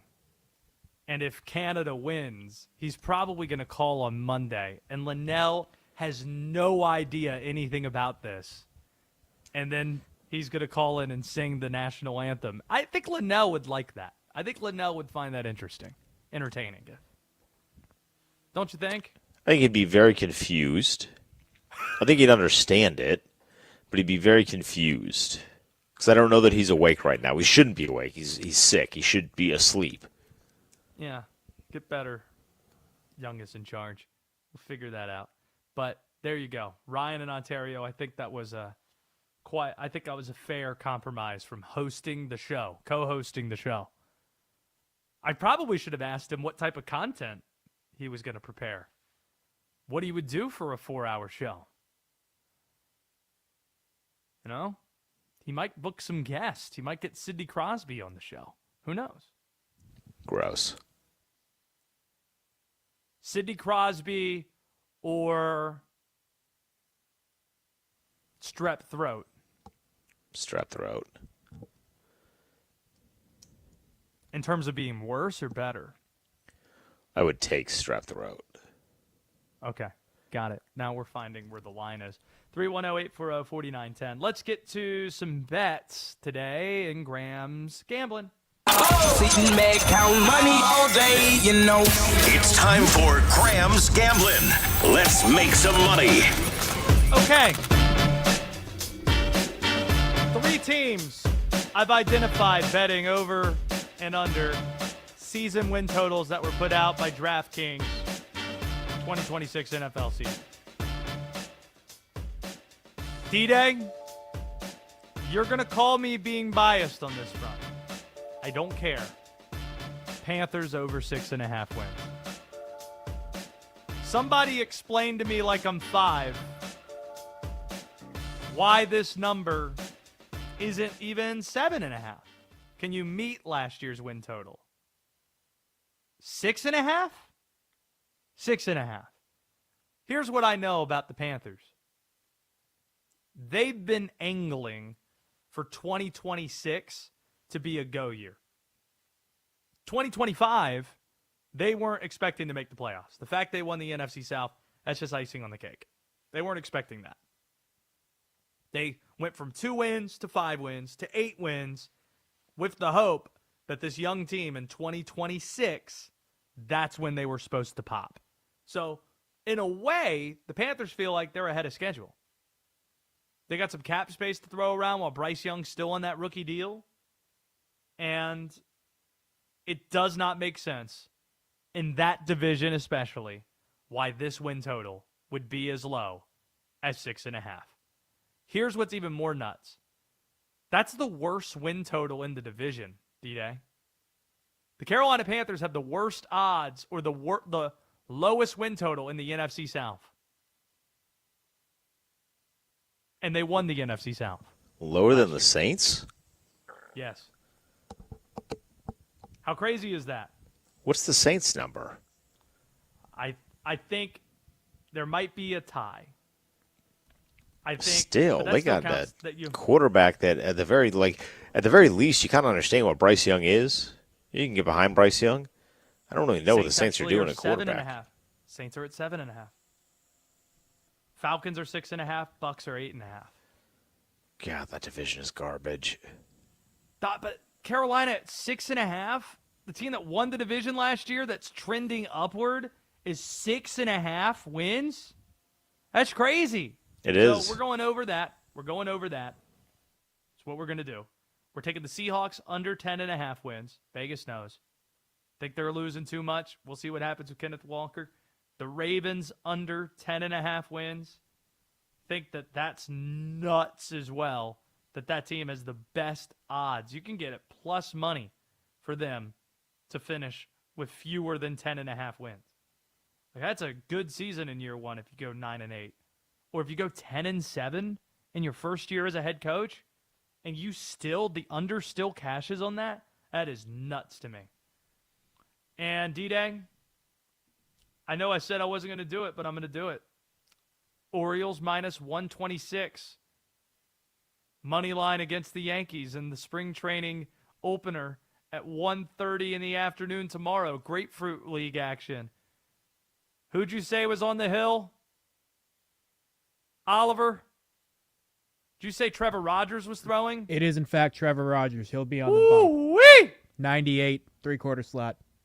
Woo-wee! We're going Orioles money line. I don't care who the Yankees are throwing. Baseball's back. Minus 126. Let's go. Let's ride. Cooking with gas. College basketball.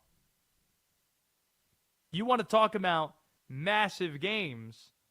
Duke, Michigan. D-Day is going to be in the building for it in D.C. on Saturday night. Michigan has a chance, if they win this game, to emerge as college basketball's dominant team. It's something we've been asking this year. Does college basketball have a dominant team?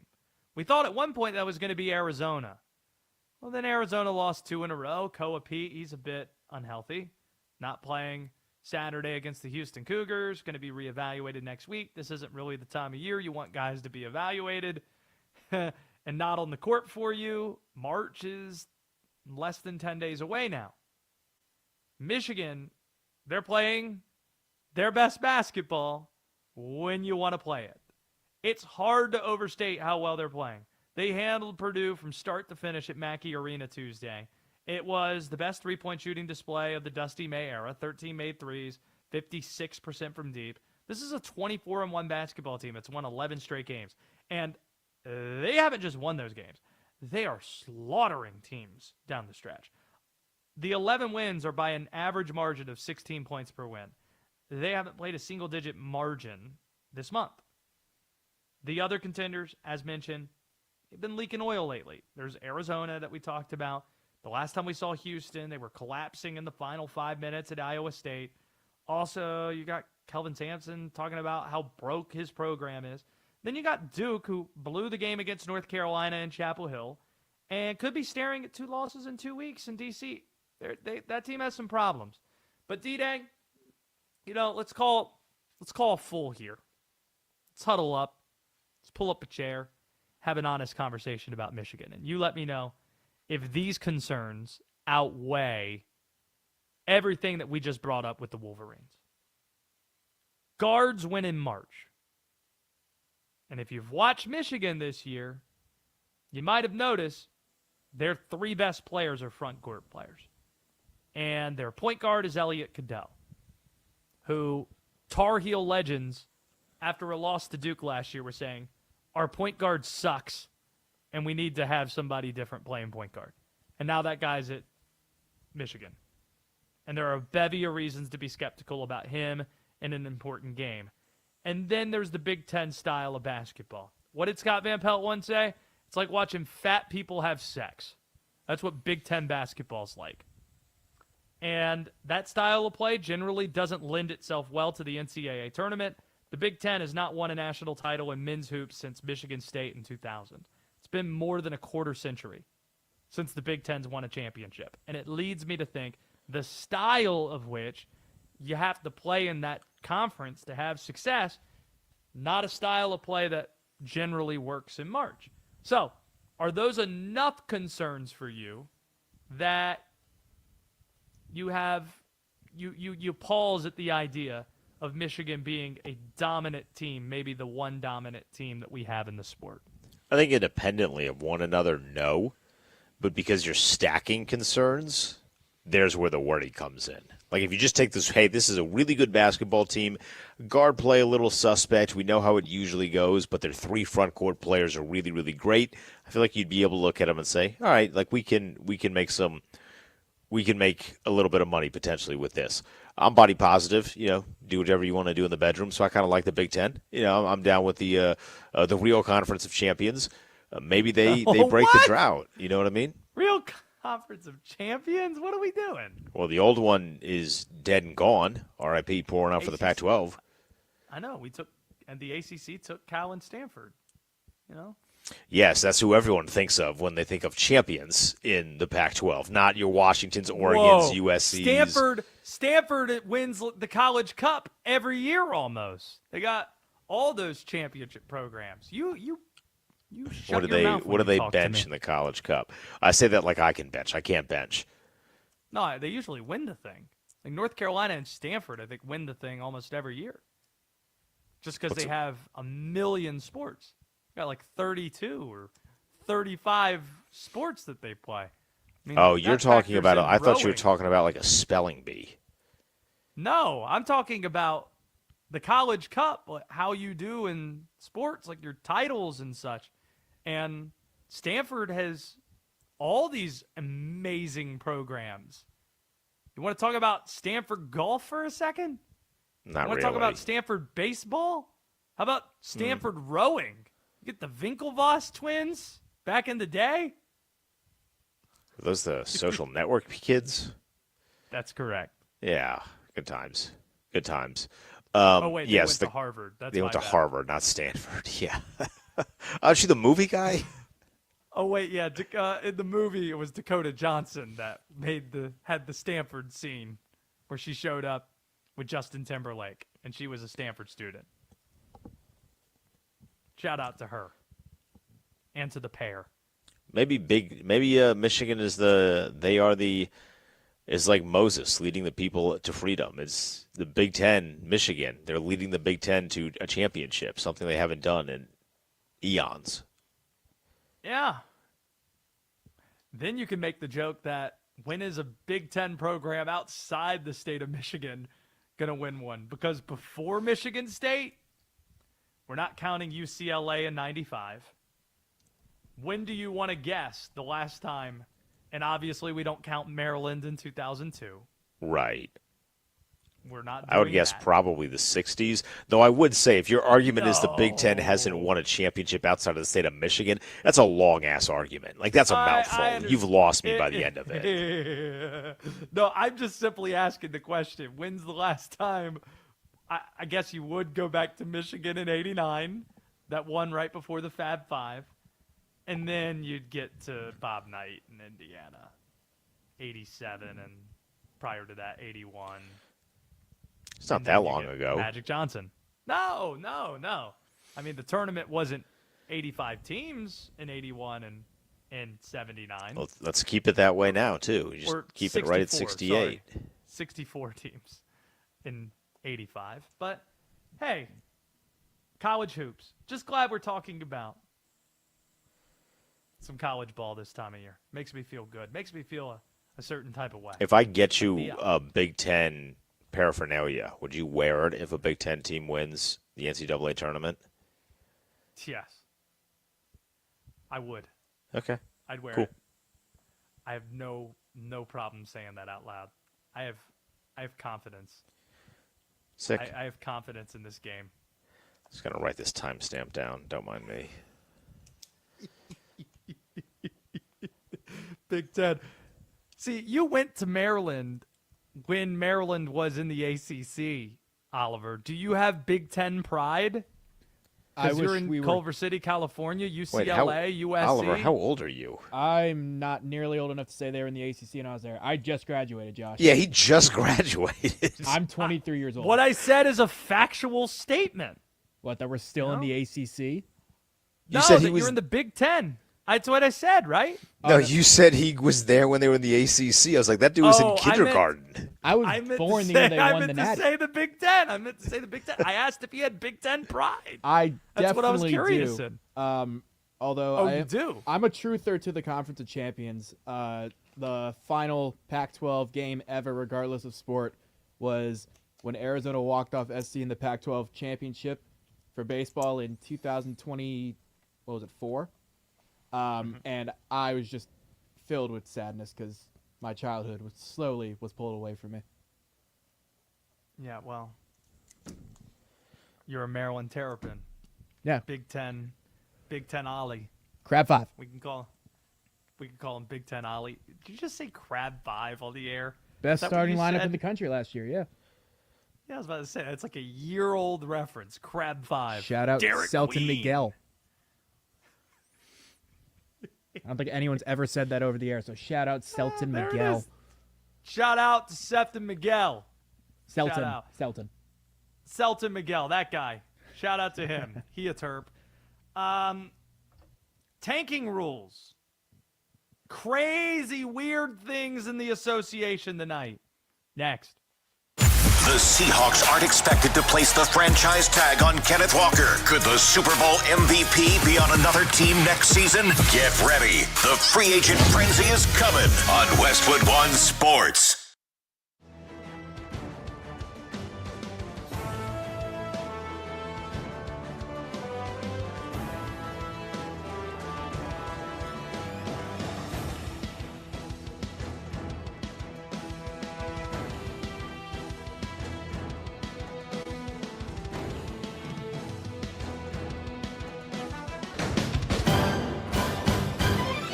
At the tone, the broadcast will begin in 4 minutes, 30 seconds.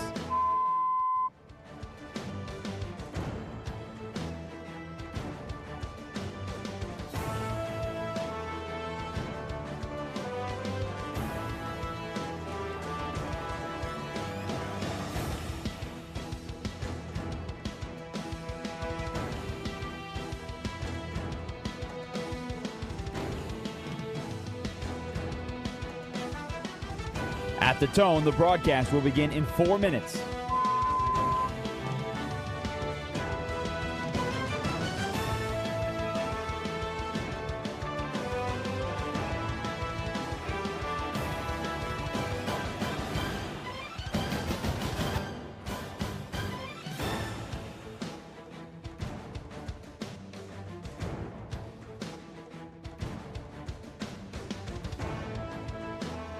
At the tone, the broadcast will be in 3 minutes and 30 seconds.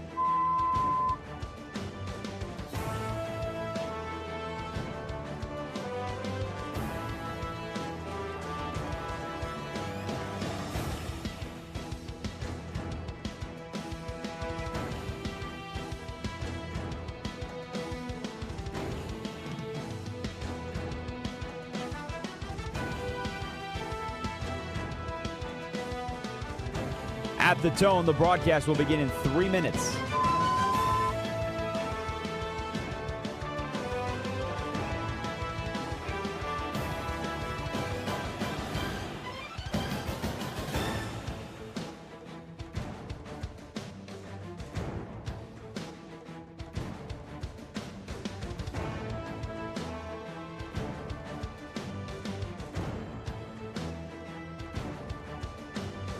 At the tone, the broadcast will begin in 2 minutes, 30 seconds.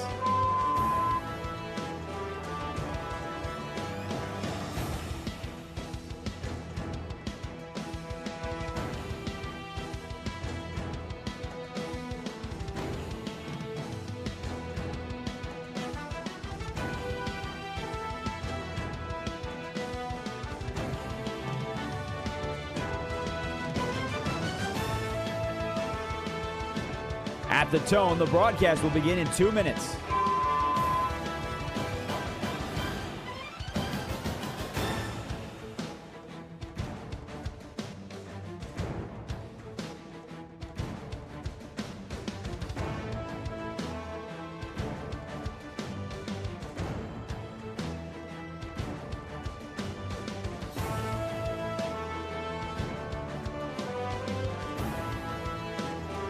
At the tone, the broadcast will begin in 1 minute, 30 seconds.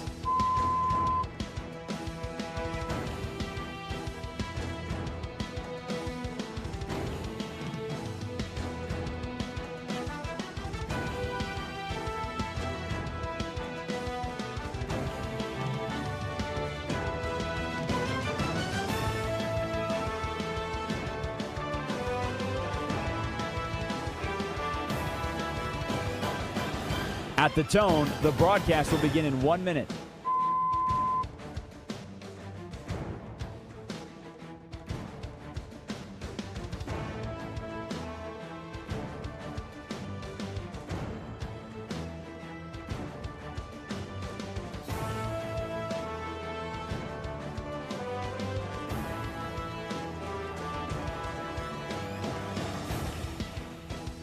Stations, this is your final time check. At the tone, the broadcast will begin in 30 seconds.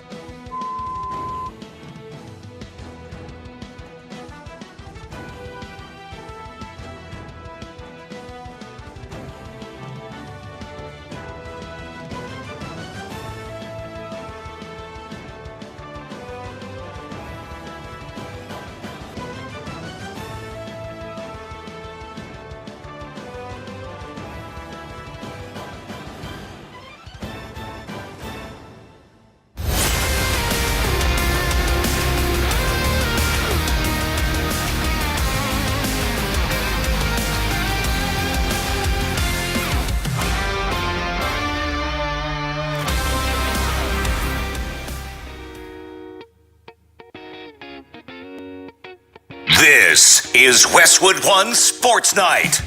Here's Josh Graham. Interesting you play Party in the USA, Miley Cyrus. Did you know that that was the initial consideration by the U.S. men's hockey team during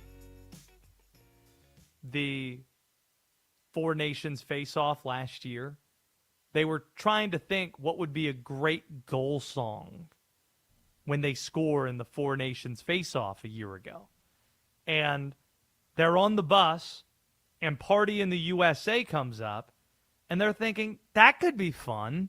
That might be funny. But just imagine what that would be like if every single time the United States scored, such as today in the women's hockey gold medal game, you get that fabulous winner, and Megan Keller wins it. And then the first thing you hear is, throw my hands up, they're playing my song, butterflies go away. I don't know if that would exude patriotism. Don't think it would. So shout out to whoever that was on the bus. Shout out whoever that was for the U.S. team that thought, Freebird. And not just Freebird, because most of that song, see if you could give me the runtime on Freebird. Is it a 9-minute song? Is it longer than that? It is 9 minutes and 17 seconds. I was literally listening to it before we started the show today. Yeah. But the trick, the master stroke is for somebody to say, oh no, I want Freebird, but I want this part of the song cut out. It's kind of like when Martin Scorsese in Goodfellas, when you're finding some of the dead bodies later in the movie, he plays Layla, which has been used in movies prior to Goodfellas, but I hadn't seen a movie before Goodfellas that played the second half, like the ending exit, the outro of Layla, the way that Goodfellas did. So for the U.S. hockey team to have the guitar solo portion of Freebird play, it's about as good as it gets. That's really strong stuff. We were talking about the way that Russia, during the last Summer Olympics, couldn't have its anthem play. Couldn't have, some of their athletes were allowed to compete, but they had to have an alternative anthem that played if they won anything. If we're looking for an alternate, let's say the United States, for whatever reason, you can't compete or you can't have the regular Star-Spangled Banner play. If you're standing on the top step of the podium and that part of Freebird starts to play, don't you still feel the patriotism just coursing through your veins? Goosebumps everywhere. Yeah. 100%. That's what I feel. I mean, it's either, for me, it's three options. It's that song, it's the March Madness theme, or it's International Players Anthem. Those are the songs that I would nominate for being an alternative national anthem. Speaking of college basketball. Is it strange? Is it compatible with being a college basketball fan, a lover of the sport, to say that you don't really care if the tournament expands 4 or 8 teams? Is that wrong? Is that because nobody really is out there saying that? There's Terrence Oglesby, guest of the show. If you missed that, find it on the pod. Search Westwood One Sports Night, Spotify, Apple Podcasts. And I think I saw Seth Davis saying it wouldn't be a bad thing if they did that.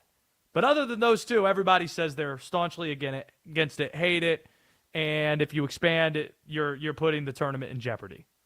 Heck, wasn't it Coach K who joined our show and said that without us even asking, just volunteered, by the way, don't expand the tournament?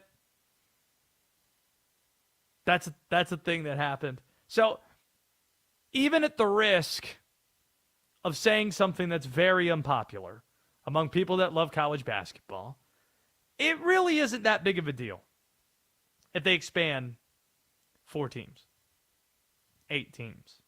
This is a tournament that's only expanded 4 teams in the last 41 years. The sport, honestly, the sport won when it universally rejected the initial recommendation that was made by a competition committee the NCAA funded or tasked with working on their postseason tournaments. And they recommended not just for basketball, but for all the D1 sports, hey, you have 25% or close to it, 25% of your sport participate in postseason. So at that time, they were recommending 96 teams participating in the NCAA tournament. Now that we're at 360 plus that are in D1 basketball, that would have ruined the tournament. We no longer have brackets. It would have cheapened the regular season in a way that makes it unsalvageable. It would have transformed the sport into something else completely. It would have transformed the tournament into something else completely. And people like the tournament, so that's not a thing you wanted to see. Again, this was met with stiff collective disdain, and that's not what is even being considered anymore. What the NCAA is considering now is adding either 4 teams or 8 teams. That's what the NCAA is looking at. As somebody who would personally prefer they don't expand, it's fine the way that it is. 4 would be better than 8, but neither would spell doomsday. That's the only point here. Would we prefer it to stay at 68? Yes. Would it be doomsday if they didn't? No. Instead, here's what would happen. They'd give us an afternoon session with 2 more games on Tuesday and Wednesday in Dayton. That's probably what we're looking at. You know, those dates, we're so excited for basketball to start. I think that the evening window starts at 6:30 or something. Like, we have to wait all day for those games. Would we hate it if we had games at noon and 3 o'clock that day? Tuesday and Wednesday? We're watching. We're there. Sign us up. Can't pretend to think that that's an awful thing. Honestly, this feels, it seems as if this is a messaging error, a messaging issue by the NCAA. If the Governor Baker, Charlie Baker, NCAA president, if he and his team framed it just like I did there, I think it's super palatable. I think people will be like, all right, cool. We understand that. We get it. We understand it certainly more than you just telling Jeff Borzello you support something knowing that it's currently wildly unpopular. And when you have the track record the NCAA does, and you're attempting to change something that people love, it's incumbent on you, the NCAA, to make a better pitch on why the change is necessary, and also understand that's why people are nervous about you messing this up. Because without further explanation, it makes it easy for people to espouse motive to why you're doing this. Oh, you're placating Greg Sankey and the power conferences. Oh, you're giving in to the loud complaints from coaches that constantly want to see it grow because they understand that their success, their jobs, their security largely is dependent on whether or not they get into this tournament. So making it more inclusive for them, even if you add just a few teams, is something the coaches are going to be in favor of, no matter what. But, again, I can't pretend that this is a giant deal or that it's doomsday or it's a significant problem if it were to expand, like we're expecting it's going to. So enjoy this year's March Madness because it's probably going to be the last tournament at 68. All right, look at it tonight in the NBA. We got anti-tanking rules from the league. We had a crazy Nuggets-Clippers game. The Clippers fouling a three-point shooter up 3, and that shooter is Jamal Murray, who made the first 2 but missed the third. Clippers win by a point. Ben Mathurin, 38 in the game. The Charlotte Hornets lost tonight. That's not something we've said a lot of late. Going into the All-Star break, they had won 10 of 11 games. Houston, 35 points. Kevin Durant handling some business. Anthony Davis was introduced to the district crowd at Cap One Arena D-Day. Whoo-wee. He was. We got to talk about your boy LaMelo. Oh, did you see the video that came out? Didn't exactly do a great job answering questions. Was super sagging when he got up, too. I mean, that's a tough look. He's an awful interview, man. He's awful. There was one time he kept us waiting for over an hour, and he sits down and couldn't have less interest, less respect for the process, and not saying an interesting syllable. And LaMelo, I mean, did you see the video of the crash where LaMelo clearly was driving in the wrong lane? Clearly. Just driving. Could you get fined for that? Can you get in trouble for that? Yeah, of course. If you're an NBA player. Oh, you mean from the NBA? Yes. I thought you meant like the law. I was like, yes, they can get in trouble for that. Yeah, I think LaMelo is going to be buying that person a new car. He got the money. I found the section of TikTok that had the LaMelo stories where there was people they were commenting all of their interactions that they've had with LaMelo Ball. It was my favorite TikTok corner, Josh, since finding out how weird Lane Kiffin was at Hot Yoga Studios in Ole Miss. What did you learn about LaMelo Ball? That he drives everybody off of the road. It was literally just like comment after comment about, oh, my grandmother nearly got hit by him. And I told you about the Lime scooter. Yeah, but at least the Lime scooter is just like a him thing. Like he's the one that would get messed up with that. When you're doing it with a Hummer, that's crazy. That Hummer looked like the Batmobile. Texting. Probably was texting. Probably wasn't even looking at the road. I would hope so. What is better? If he was texting or if he wasn't texting? We're asking the right questions now. I think you're starting to figure out why my concern is that this guy's in year 6 and we're tasking this guy from sagging and not looking great in those interviews and driving on the wrong side of the road as being the best player on your team. I think I've seen the light now. I think eventually you're gonna fall into my camp and realize I've seen the light. This is because where at first, thank you. At first, it was like he rides go-karts. I don't care. There's worse things you could be doing in the NBA. We've seen what John Morant's doing, right? Like, if the worst thing LaMelo is doing is riding go-karts on top of an apartment, that's fine. He ain't going to the strip clubs and popping pistols, right? No. But taking your Batmobile-looking ass Hummer and running it into like a very civilian car that is not meant to be run into at all, let alone by a Batman-mobile-ass Hummer. That's not a win. And then seeing the compilations of his driving, that dude is not, I don't know, is he colorblind? Like, he has never seen a red light that doesn't look green to him. I wish Linnell were here tonight. I just want to see how Linnell would defend LaMelo, because he is, you can't say anything bad about LeBron around Linnell, but you also can't say anything bad about Melo either, because he's apparently watched every episode of Ball in the Family, or whatever. I watched they call most of that those show. too.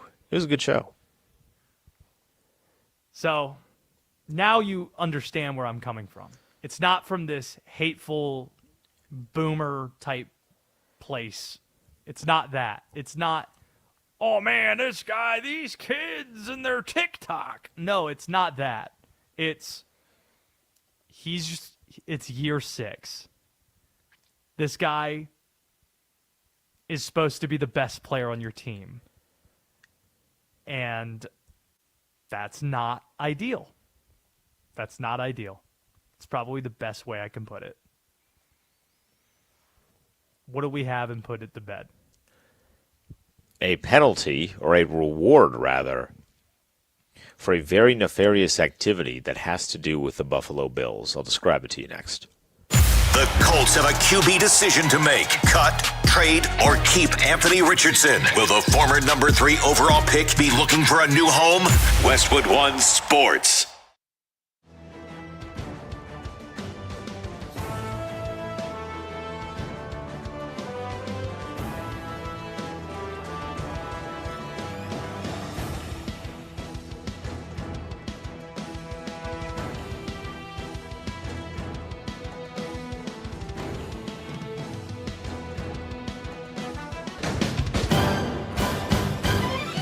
At the tone, the broadcast will begin in 4 minutes, 30 seconds.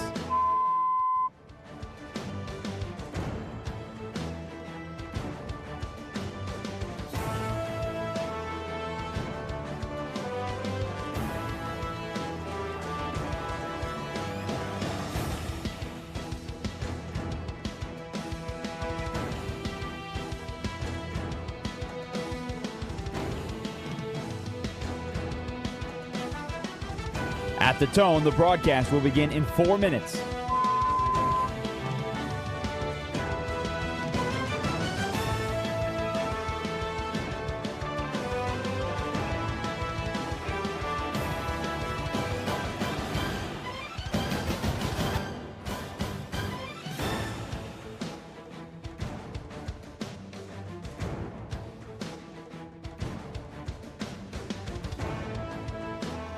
At the tone, the broadcast will begin in 3 minutes and 30 seconds.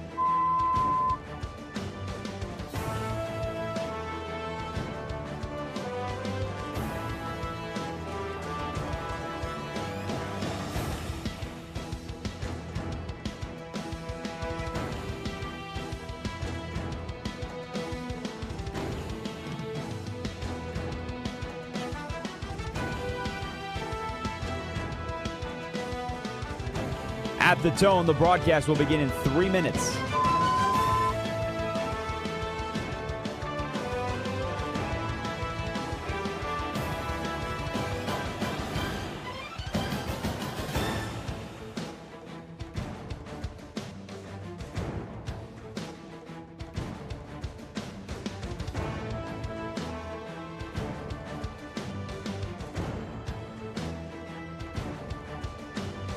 At the tone, the broadcast will begin in 2 minutes, 30 seconds.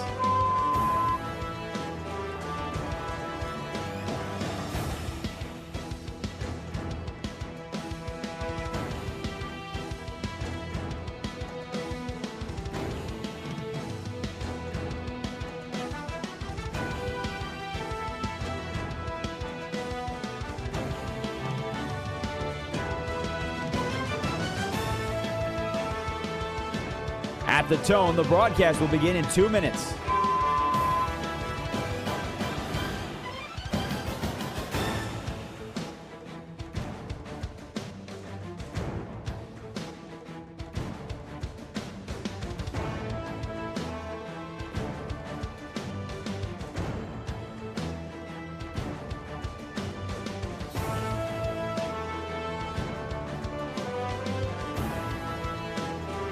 At the tone, the broadcast will begin in 1 minute, 30 seconds.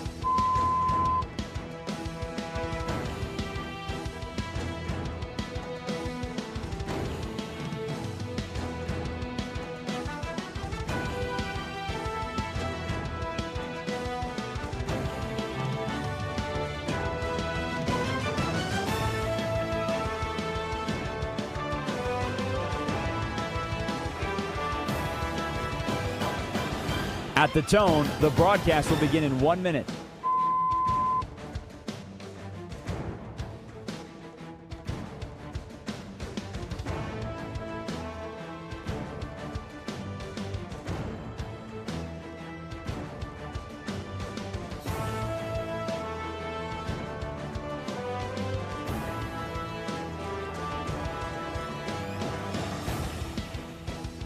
Stations, this is your final time check. At the tone, the broadcast will begin in 30 seconds.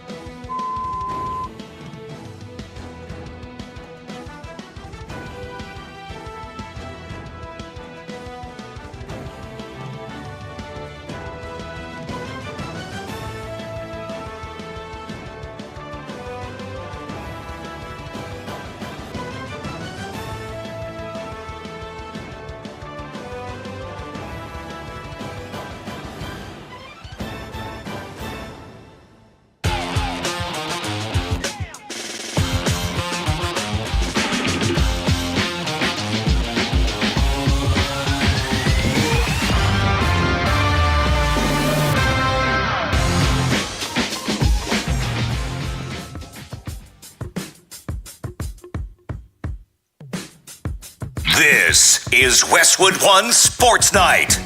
Here's Josh Graham. Oliver's getting too comfortable. He's now playing New York songs. Like, what was next on the docket? Sinatra? Get out of here with all that. Don't get too comfortable over there, Oliver. I'll come over there. Don't know if you want any of that. I got no comment. HR listening at 2, this early in the morning? I don't know. That'd be dedication. D-Day, you going to write me up? A lot of stuff happening. I actually love that song. Empire State of Mind. It's fantastic. Used to be able to rap every single part of that song. Used to? Yeah, I think I might have forgotten some of the lyrics. Some of the lyrics don't age all that well. Talking about the colors of the chains that mirror the uniform that Carmelo Anthony wore at the time, which was not a New York uniform at the time. Or wait, am I getting this song mixed up with Swagger Like Us? I think you're getting this song. Yeah, I don't think Jay-Z mentions Anthony. I think he says that Jesus paying LeBron, I'm paying Dwayne Wade when he was a co-owner of the Brooklyn Nets. I made the Yankee cap more famous than a Yankee can. I'm thinking Swagger Like Us. Call me Carmelo. What was the color? It was blue and yellow diamonds or something. Talking about Denver Nuggets colors. Right before you joined the Knicks. See, hip hop, man, it hit different at that age. We're sounding very old. Let's close the program by putting the show to bed.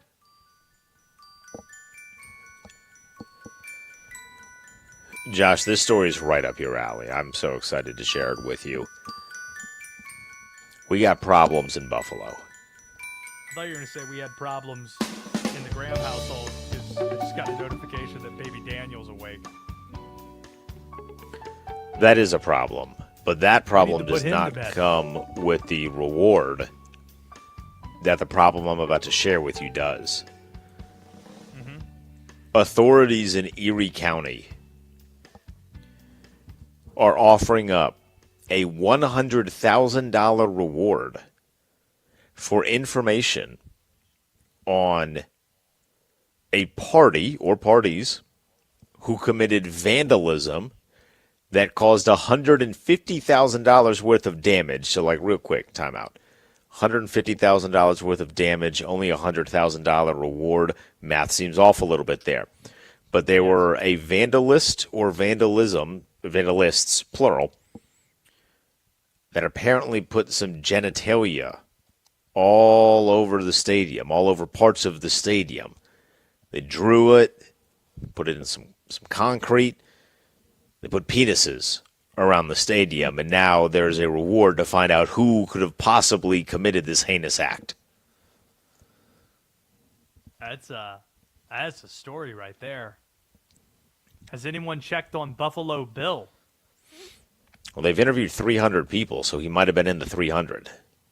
Oh, you haven't seen Silence of the Lambs. I have not. Can't do the mouth thing. That's what she said. Nah, Buffalo Bill is an all-time villain. Ted Levine putting on skin of other people, women, skin. It's like his thing. Yeah. All-time villain.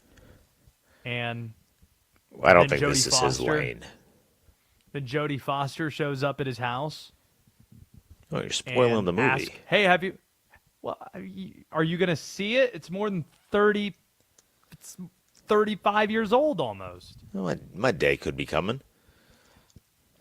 I won't spoil the movie for you, but I'll Thank just you. say that Jodie Foster does see the villain of the movie, and in trying to find this missing lady, asks the villain, Buffalo Bill, hey, have you seen this lady?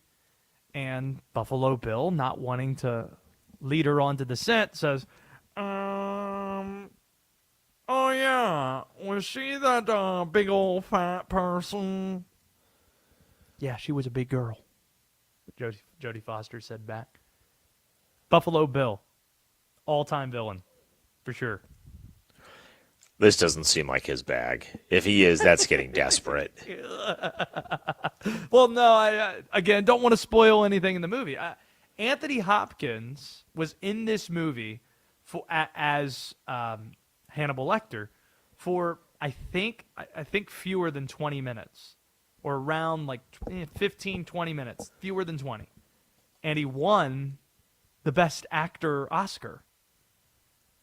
He was that good. You want to talk about like your analytic, your efficiency rating? That's making the most of your screen time. If you're so good for 15 to 20 minutes in a movie that they give you the Best Actor Oscar for it. Not supporting, Best Actor. It is the smallest amount of screen time for a Best Actor Oscar winner ever. Would you turn me in for $100,000? No. You're lying. No, I don't think I would. This is the love that I have. You know? I'm a loyal person. It'd have to be more than $100,000. What you're saying to me is you definitely turn me in a heartbeat. Yeah. For $100,000. Yeah, I'd turn most people in for $100,000. That's a lot of money, bro. I could use $100,000 right now. I mean, we already asked the question once before because of Carolina Mike. If you had $150,000, what would you do? What would you do? Well, I can't give that information away, but $100,000 would solve a significant amount of my problems. Oh, this is very important. There are some folks suggesting that the Wizards might be in trouble because of how they handled things tonight against the Pacers.